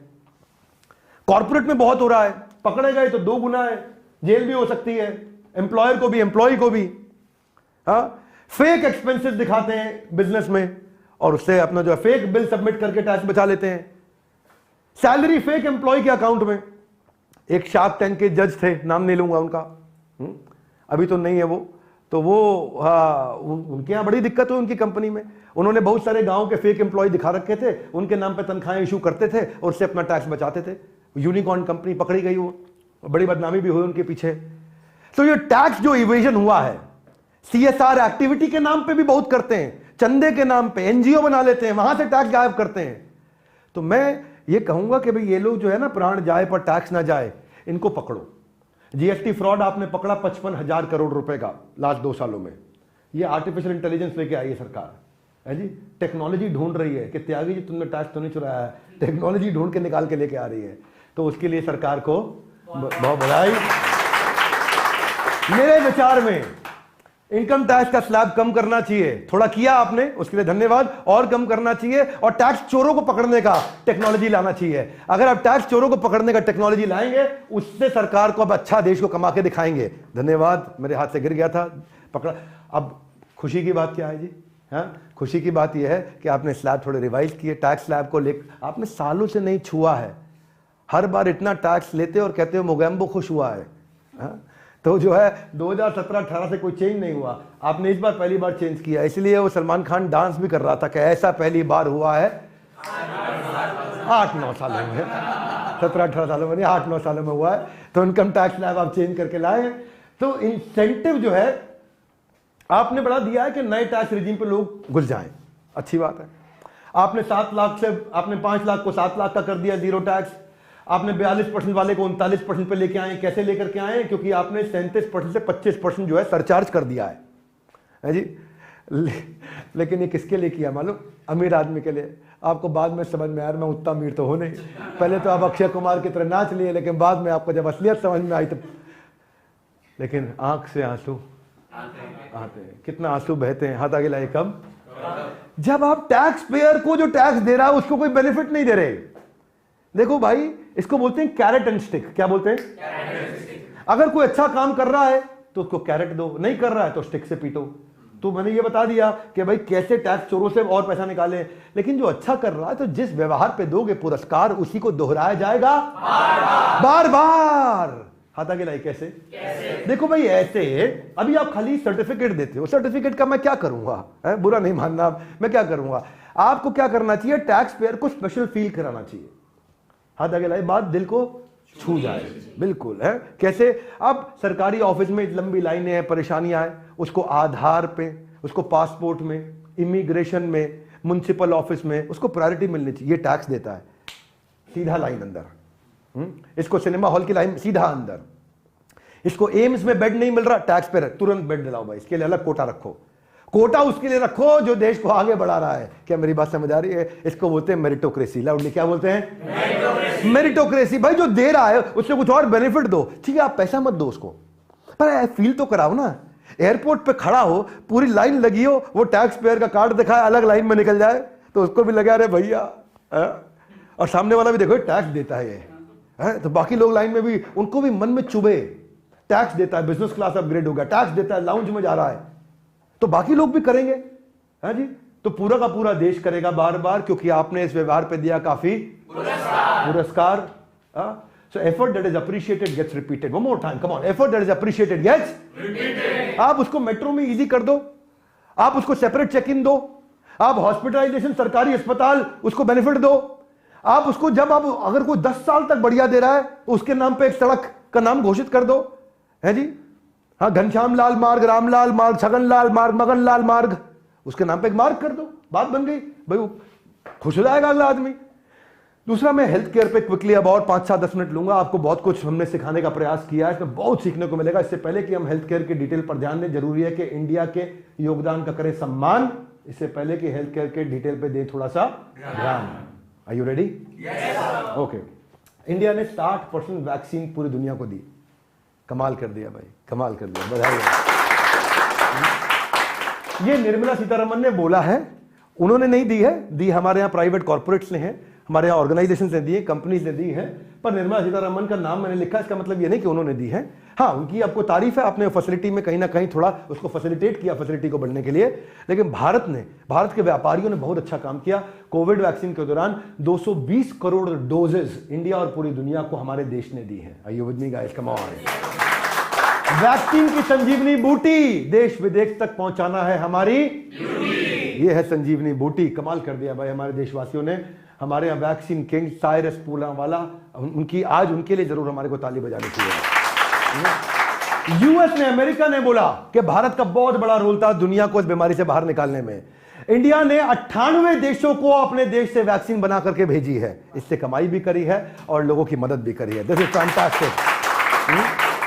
आप देखो, वेंटिलेटर हमने बनाए, पहले वहां पर 3 वेंटिलेटर बनाने वाली कंपनियां थी देश में, वो केवल 10,000 यूनिट रोज के बनाती थी। आज वेंटिलेटर बनाने वाली 25 बड़ी कंपनियां हैं जो कि 2 लाख यूनिट रोज बना सकती हैं। कमाल हो गया भाई। और ब्राजील का जो राष्ट्रपति, उन्होंने तो हमारे को प्रभु हनुमान के साथ कंपेयर कर दिया। और क्यों कंपेयर किया? संकट कटे मिटे सब पीड़ा, वैक्सीन का जब से उठाया हमने बीड़ा। हाँ, जय बजरंगबली। तो why health care is important for an economy? क्यों इंपॉर्टेंट है इकोनॉमी के लिए हेल्थ केयर? हाँ, इसलिए इंपॉर्टेंट है भैया, बहुत नौकरियां दे रहा है। लगभग ये 1 करोड़ नौकरियों तक पहुंच जाएगा, 50 लाख पार कर चुका है। Ambulance driver, health worker, community worker, nurses, doctor. लेकिन आज भी हमारी रैंक 45 है 190 देशों में। हमें बहुत आगे जाना है। आंख में आंसू आते हैं जब हम देखते हैं कि हमारा देश इतना पीछे रह जाता है। इसके लिए कुछ सुझाव भी देंगे। इंडिया को आज 20,70,000 डॉक्टर चाहिए, जबकि हमारे पास केवल 8.5 लाख डॉक्टर हैं। आज भारत को, इस समय भारत में 11,000 पेशेंट पे एक डॉक्टर है, जबकि WHO बोलता है 1,000 पेशेंट पे एक डॉक्टर होना चाहिए। यानी कि हमारे को 11 गुना ज्यादा डॉक्टर्स की आवश्यकता सरकारी अस्पतालों में। मरीज जैसे पड़े हैं जैसे ठेले के ऊपर सब्जी का ढेर। एक बेचारा डॉक्टर किस किस की करेगा केयर, इसलिए आपको ज्यादा डॉक्टर चाहिए। हाँ, आप देखते हैं कि 11,000 नई सीट ऐड करी गई पिछले साल, as compare to 11 lakh doctor चाहिए, लेकिन केवल 11,000 बढ़े पिछले साल। सुन रहे हो मेरी बात को? 11 लाख डॉक्टर चाहिए, केवल 11,000 ऐड हुए हैं। इस पे काम करना चाहिए। नर्सेज आज हमारे पास हाफ है जितनी रिक्वायरमेंट है, यानी कि हमारे पास 1.5 नर्स है 1,000 पेशेंट पे, और होनी चाहिए 3 नर्स 1,000 पेशेंट पे। तो हमारे पास नर्सेज बढ़ानी है। हमारे पास 1.25 लाख आईसीयू बेड है, हमें चाहिए 7 लाख आईसीयू बेड। तो हमारी प्रार्थना है सरकार से कि हेल्थ केयर पे हम इतना स्पेंड नहीं कर रहे जितना हमें करना चाहिए। हेल्थ केयर पे स्पेंड हमारा बढ़ना चाहिए, इसको बहुत नहीं बढ़ाया गया है। मैं आपको कंपैरिजन दिखा देता हूं, ये बुरा लगेगा देखने में आपको। आज $11,000 पर पर्सन, क्षमा चाहता हूं, ये सरकार खर्च कर रही है इस समय अमेरिका की। लगभग $9,500 कर रही है स्विट्जरलैंड की, और नॉर्वे में कर रहे हैं $8,000, और इंडिया में हो रहा है केवल $64। ये हेल्थ केयर स्पेंड है। इसका मतलब क्या है? इंडिया आज हेल्थ केयर स्पेंड के मामले में घाना, कीनिया, नाइजीरिया, जाम्बिया, अफ्रीकी देशों से भी पीछे चल रहा है। इंडिया को हेल्थ केयर पे और स्पेंड करना है। कुछ अच्छी चीजें भी हैं। आपने 157 नर्सिंग कॉलेज बढ़ा दिए, जिसके कारण कुछ नर्सेज और आएंगी। 7 करोड़ आपने गरीबों को, गांव के अंदर आदिवासियों को सिकल सेल एनीमिया के ट्राइबल एरियाज में टेस्ट करने के लिए आपने कुछ पैसा लगाया। 1250 करोड़ रुपया आपने फार्मास्यूटिकल R&D पे पैसा लगा रहे हो, दवाइयां बनाने पे लगा रहे हो। अच्छी बात है। भारत माँ के बजट में फार्मा का रखा ख्याल, फार्मा, हाँ, ये भारत माँ के बजट में फार्मा इंडस्ट्री यानी कि दवाई की इंडस्ट्री। लेकिन आंख से आंसू बहते हैं जब हम देखते हैं कि आपका बजट पे आप लगा रहे हैं 3.9% पर होना चाहिए कम से कम 6% ऑफ GDP। मैं समझा पा रहा हूं? 3.9% ऑफ GDP लगा रहे हैं, 6% ऑफ GDP लगाना चाहिए हेल्थ केयर इंफ्रास्ट्रक्चर पे। क्यों? क्योंकि 70% टोटल हेल्थ केयर स्पेंड आज भी प्राइवेट प्लेयर्स का है, सरकार इसमें नहीं लगा रही है पैसा। सो आपने क्या किया है? थोड़ा सा इंक्रीज किया है पिछले साल के मुकाबले, 3.5-4% आपने इंक्रीज किया है इस बजट में। आप अगर इंश्योरेंस में टैक्स बेनिफिट दें ज्यादा, आज 50% से ज्यादा पॉपुलेशन जवानों की है हमारे देश में, और पेनिट्रेशन बहुत कम है टैक्स इंश्योरेंस पे। आप नहीं करा रहे लोग अभी तक मेडिक्लेम, अपना मेडिकल इंश्योरेंस नहीं करा रहे हैं, बहुत पेनिट्रेशन करना है। मैंने पिछले बजट में यह सुझाव दिया था कि टेलीकॉम कंपनियों को बोलो कि वो साथ में जो भी आदमी 5G 4G का इस्तेमाल कर रहा है उससे 70 रुपया महीना एक्स्ट्रा ले लें और उसका इंश्योरेंस कर दें। अगर उससे 70 रुपया और छोड़ो, कुछ नहीं, 150 रुपया साल का ले लें, छोटा इंश्योरेंस कर दें उसका। तो इससे क्या होगा, हमारे देश में 85 करोड़ इंटरनेट मोबाइल यूजर हैं और 85 करोड़ लोगों का इंश्योरेंस रातों रात हो जाएगा। क्या मेरी बात समझ आ रही है? क्योंकि एक बड़ी बीमारी आती है ना, घर बिक जाता है, कर्जे में चला जाता है आदमी, गहने सोना जेवर सब बिक जाता है एक बड़ी बीमारी में, इतना नुकसान होता है। तो आप मेडिकल टूरिज्म, मेरा अगला सुझाव है, क्योंकि मेडिकल टूरिज्म में इंडिया में हेल्थ केयर सस्ता है आज भी, एक अच्छी बात है। इंडिया ग्लोबल हब बन सकता है मेडिकल टूरिज्म का। हील इन इंडिया, जैसे मेक इन इंडिया, ऐसा क्या होना चाहिए? हील इन इंडिया होना चाहिए। मोस्ट प्रेफर्ड डेस्टिनेशन बन सकता है ये। अभी भी एशिया में हम 3rd नंबर पे, दुनिया में हम 20वें नंबर पे हैं, क्योंकि दुनिया भर से बहुत लोग आ रहे हैं इलाज कराने। आज हमारा रेवेन्यू $6 बिलियन का है, ये $13 बिलियन हो जाएगा अगले 3 सालों के अंदर। तो आप देख रहे हैं Afghanistan, Oman, Bangladesh, Maldives, Kenya, Iraq से आ रहे हैं, बड़े देशों से नहीं आ रहे अभी भी। सरकार को इस पे काम करना चाहिए। यूरोप और सेंट्रल एशिया से जब बाहर से लोग बहुत आएंगे, इससे बहुत फायदा होगा हमारे को। इंडिया में बाईपास सर्जरी बहुत सस्ती है, 60% कम कॉस्ट पे होती है अमेरिका के मुकाबले। इंडिया में हेयर ट्रांसप्लांट 5 गुना सस्ता है अमेरिका के मुकाबले या बड़े कनाडा जैसे देशों के मुकाबले। तो प्राइवेट प्लेयर्स को बोले कि मेडिकल टूरिज्म के लिए और फैसिलिटी डेवलप करें। और फाइनली मैं कुछ एजुकेशन पे बात करना चाहता हूं, ये बहुत महत्वपूर्ण है। Would you all agree with me? Yes, no? ये बजट का सेशन आपको कम से कम 2 या 3 बार इसलिए देखना चाहिए क्योंकि आप इसमें सीखोगे। ये सीखने के लिए ज्यादा है, केवल सरकार की तारीफ और निंदा करने के लिए नहीं है।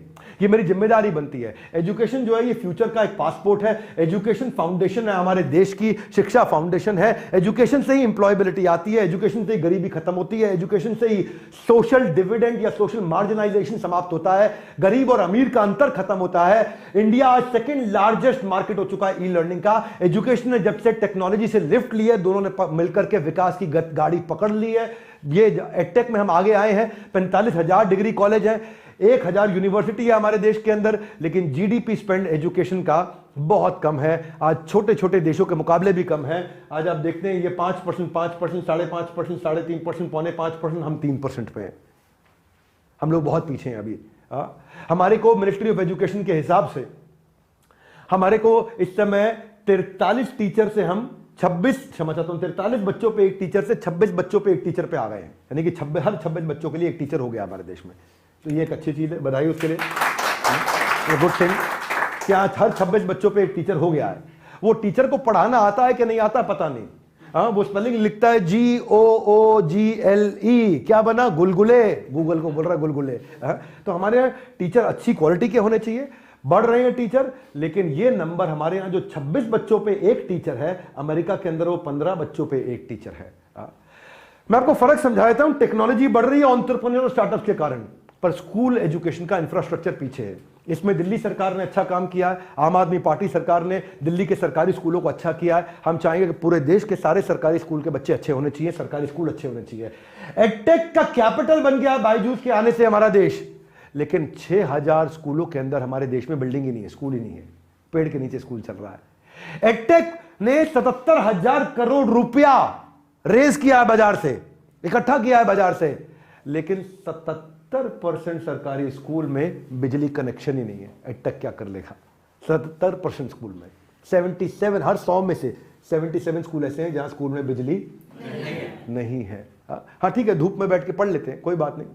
हाँ, एडटेक डिजिटल एजुकेशन पढ़ा रहा है, लेकिन 9.5 लाख स्कूल है जहां पे कंप्यूटर ही नहीं है स्कूल में। तो डिजिटल एजुकेशन क्या सिखाओगे आप? आज एडटेक के कारण कॉस्ट इफेक्टिव अप्रोच आ रही है, क्वालिटी एजुकेशन आ रही है, लेकिन 87% स्कूल हमारे देश के अंदर वहां पे इंटरनेट ही नहीं है। तो आप एडटेक क्या कर लेगा उसमें? तो इसमें कुछ राज्यों ने अच्छा काम किया है, जैसे केरला बेस्ट रहा है इसमें। कौन सा? केरला नंबर 1 पे रहा है। ऐसे आंध्रा, पंजाब, राजस्थान, गुजरात, महाराष्ट्र और चंडीगढ़ ने अच्छा किया है, पर यूपी सबसे पीछे रह गया है इसमें। यूपी को आज स्कूल के इंफ्रास्ट्रक्चर को इंप्रूव करने के लिए उत्तर प्रदेश को बहुत काम करना बाकी रह गया है, उनको इस पे काम करना चाहिए। केरला की बेस्ट प्रैक्टिस क्या थी? हाथ आगे लाई। केरला आगे क्यों निकला? इसलिए निकला क्योंकि टेक्नोलॉजी फ्रेंडली एजुकेशनल एनवायरनमेंट लेके आया, सरकार ने वहां किया। आईसीटी करिकुलम का हिस्सा बचपन से ला दिया। आईसीटी क्या होता समझते हैं ना, information and communication technology. ICT को बचपन से सरकारी स्कूल में ले आए वो। तो केरला का सबसे अच्छा प्रैक्टिस रहा इसके कारण। इंडिया यूएस में एजुकेशन सिस्टम में यूएस बहुत ज्यादा बेहतर है हमसे। इंडिया में जो है 6 से 14 साल तक के बच्चों को पढ़ाई फ्री है, यूएस में 12वीं तक के बच्चों को पढ़ाई फ्री है। यहां पढ़ाई फ्री तो है हमारे देश में, लेकिन पुअर इंफ्रास्ट्रक्चर, स्कूल है ही नहीं, बिजली है ही नहीं, कंप्यूटर है ही नहीं, इंटरनेट है ही नहीं। यहां पे सब बहुत आउटस्टैंडिंग चल रहा है स्कूल यूएस के अंदर। तो इसलिए हमारे को एजुकेशन पे पैसा लगाना पड़ेगा। हम लोग 3% लगाते हैं जीडीपी का। हमारी जीडीपी छोटी सी है, $3.5 ट्रिलियन की, उसका 3% लगाते हैं। ये यूएस हमसे 15 गुना ज्यादा पैसा लगाता है। वो $23 ट्रिलियन का 6% लगा रहा है। क्या मेरी बात समझ आ रही है? हाथ आगे लाइए।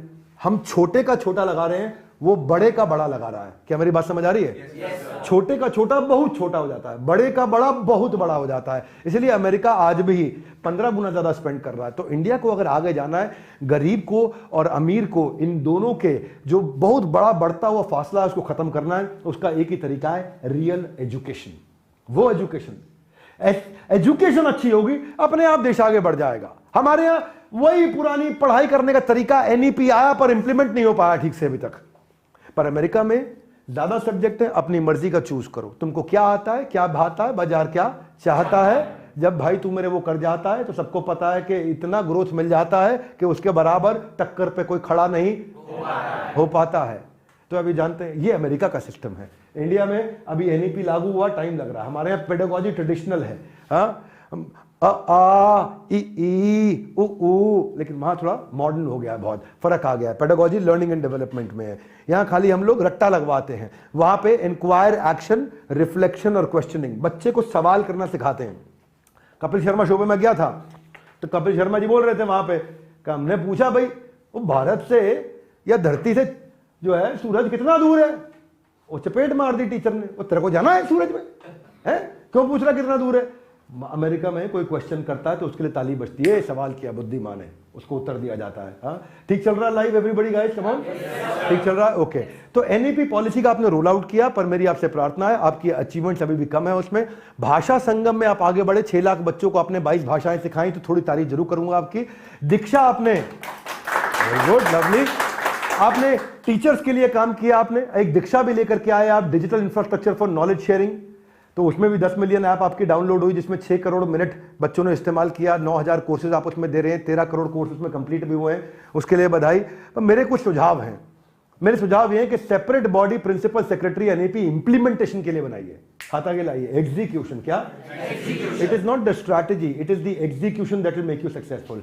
एनईपी बहुत अच्छा है, मैं चाहूंगा एनईपी के लिए जरूर ताली बजाई जाए सरकार के लिए, पर दुख की बात है एनईपी इंप्लीमेंट नहीं हुआ अभी तक। आपको डेमोक्रेटाइज करना है, अफोर्डेबल कोर्सेज लेकर के आने हैं, बजटरी एलोकेशन को आपको बढ़ाना है, उसका इंप्लीमेंटेशन बढ़ाना है। और आपने 1,12,000 करोड़ से जो है ना 2% आपने जीडीपी का किया, जो अभी तक का हाईएस्ट रहा है। उसके लिए सरकार के लिए तारीफ जरूर करनी चाहिए, अभी तक किया। लेकिन मैं तारीफ इसलिए कर रहा हूं कि बच्चा केवल 33% लाता था, 33 से 40%, 50% पे आया, अभी भी पास ही हुआ है। आपको आना रास्ता बहुत दूर है। सरकार को चाहेंगे कि एडटेक पे भी सब्सिडी दें, जो लोग नए कोर्सेज कर रहे हैं उस पर सब्सिडी दें। आज 18% आप टैक्स चार्ज कर लेते हैं पढ़ाई पे, पढ़ाई पर 18% टैक्स, पढ़ाई को टैक्स फ्री करिए, फिर भी उसमें कमाने का मन 3% टैक्स कर दीजिए, कम करिए टैक्स उसमें। एजुकेशन को अफोर्डेबल करिए। आज एडटेक कंपनी से आप पैसा ले रहे हैं, उसमें जीएसटी लेने की क्या जरूरत है आपको? पढ़ाई पर जीएसटी हटाइए कम से कम, ताकि एक गरीब भी आकर के पढ़ सके और आगे बढ़ सके। और किसी को अपस्किलिंग करना है, कोई कोर्सेज लेने हैं, बहुत से कोर्सेज बहुत सारे एडटेक चला रहे हैं, तो वो अपस्किलिंग के कोर्स पे आप टैक्स बेनिफिट दीजिए, उसको कोई और बेनिफिट दीजिए। उसको कहिए कि भाई तुम ये कोर्स लो तो तुम इनकम टैक्स में इसके खर्चे को स्लैब में माइनस कर सकते हो, जैसे 80C रहता है उसी तरह इसको आप इंप्लीमेंट कर दें। उससे क्या होगा? आपके देश में बेरोजगारी कम होगी, मेरे देश में बेरोजगारी कम हो जाएगी। जब लोग पढ़ेंगे लिखेंगे, टैक्स बचाने के लिए आगे बढ़ेंगे और नए एज स्किल को वो सीख पाएंगे। अब जब पढ़ेगा इंडिया तभी तो आगे बढ़ेगा इंडिया। भाई इस पे मदद करिए आप उनको। तो बहुत सारे मैंने आज कॉन्सेप्ट पे चर्चा करी। मेरा मन था एग्रीटेक पे भी और बात करने का, कुछ और एजेंडास पे बात करने का, पर समय की कमी, मैंने ओवर एक्सीड कर लिया समय, क्योंकि मेरी इच्छा केवल ये नहीं बताना था कि क्या घड़ा, क्या घटा, क्या बढ़ा। लोगों के लिए आज बजट का मतलब होता है कि क्या महंगा हुआ, क्या सस्ता हुआ। मेरे लिए बजट का मतलब होता है कि हम देश को सिखाएं, उसको एजुकेट करें, उसको ऐसी ऐसी शिक्षा दें कि उसके बाद जब बुद्धि आएगी तो समझ में आएगा देश आगे कैसे बढ़ता है। नहीं तो वोट पौवे पे वोट दे देता है। हमारे साथ जुड़े रहने के लिए, बजट का सबसे सुंदर, सबसे आसान विश्लेषण को समझने के लिए हमारी टीम जिसने मिल करके ये लाइव प्रेजेंटेशन हमारे साथ में बनाई और पूरी तैयारी करी, उनकी भी तारीफ और उनको भी बधाई देने के लिए आप सबका हृदय की गहराई से प्रेम पूर्वक बहुत बहुत Hey guys, make some noise! Colin! चाहता हूं जरूर शेयर करिए, इससे देश का बहुत भला होगा, बहुत सीखने को मिलेगा। बहुत बहुत धन्यवाद।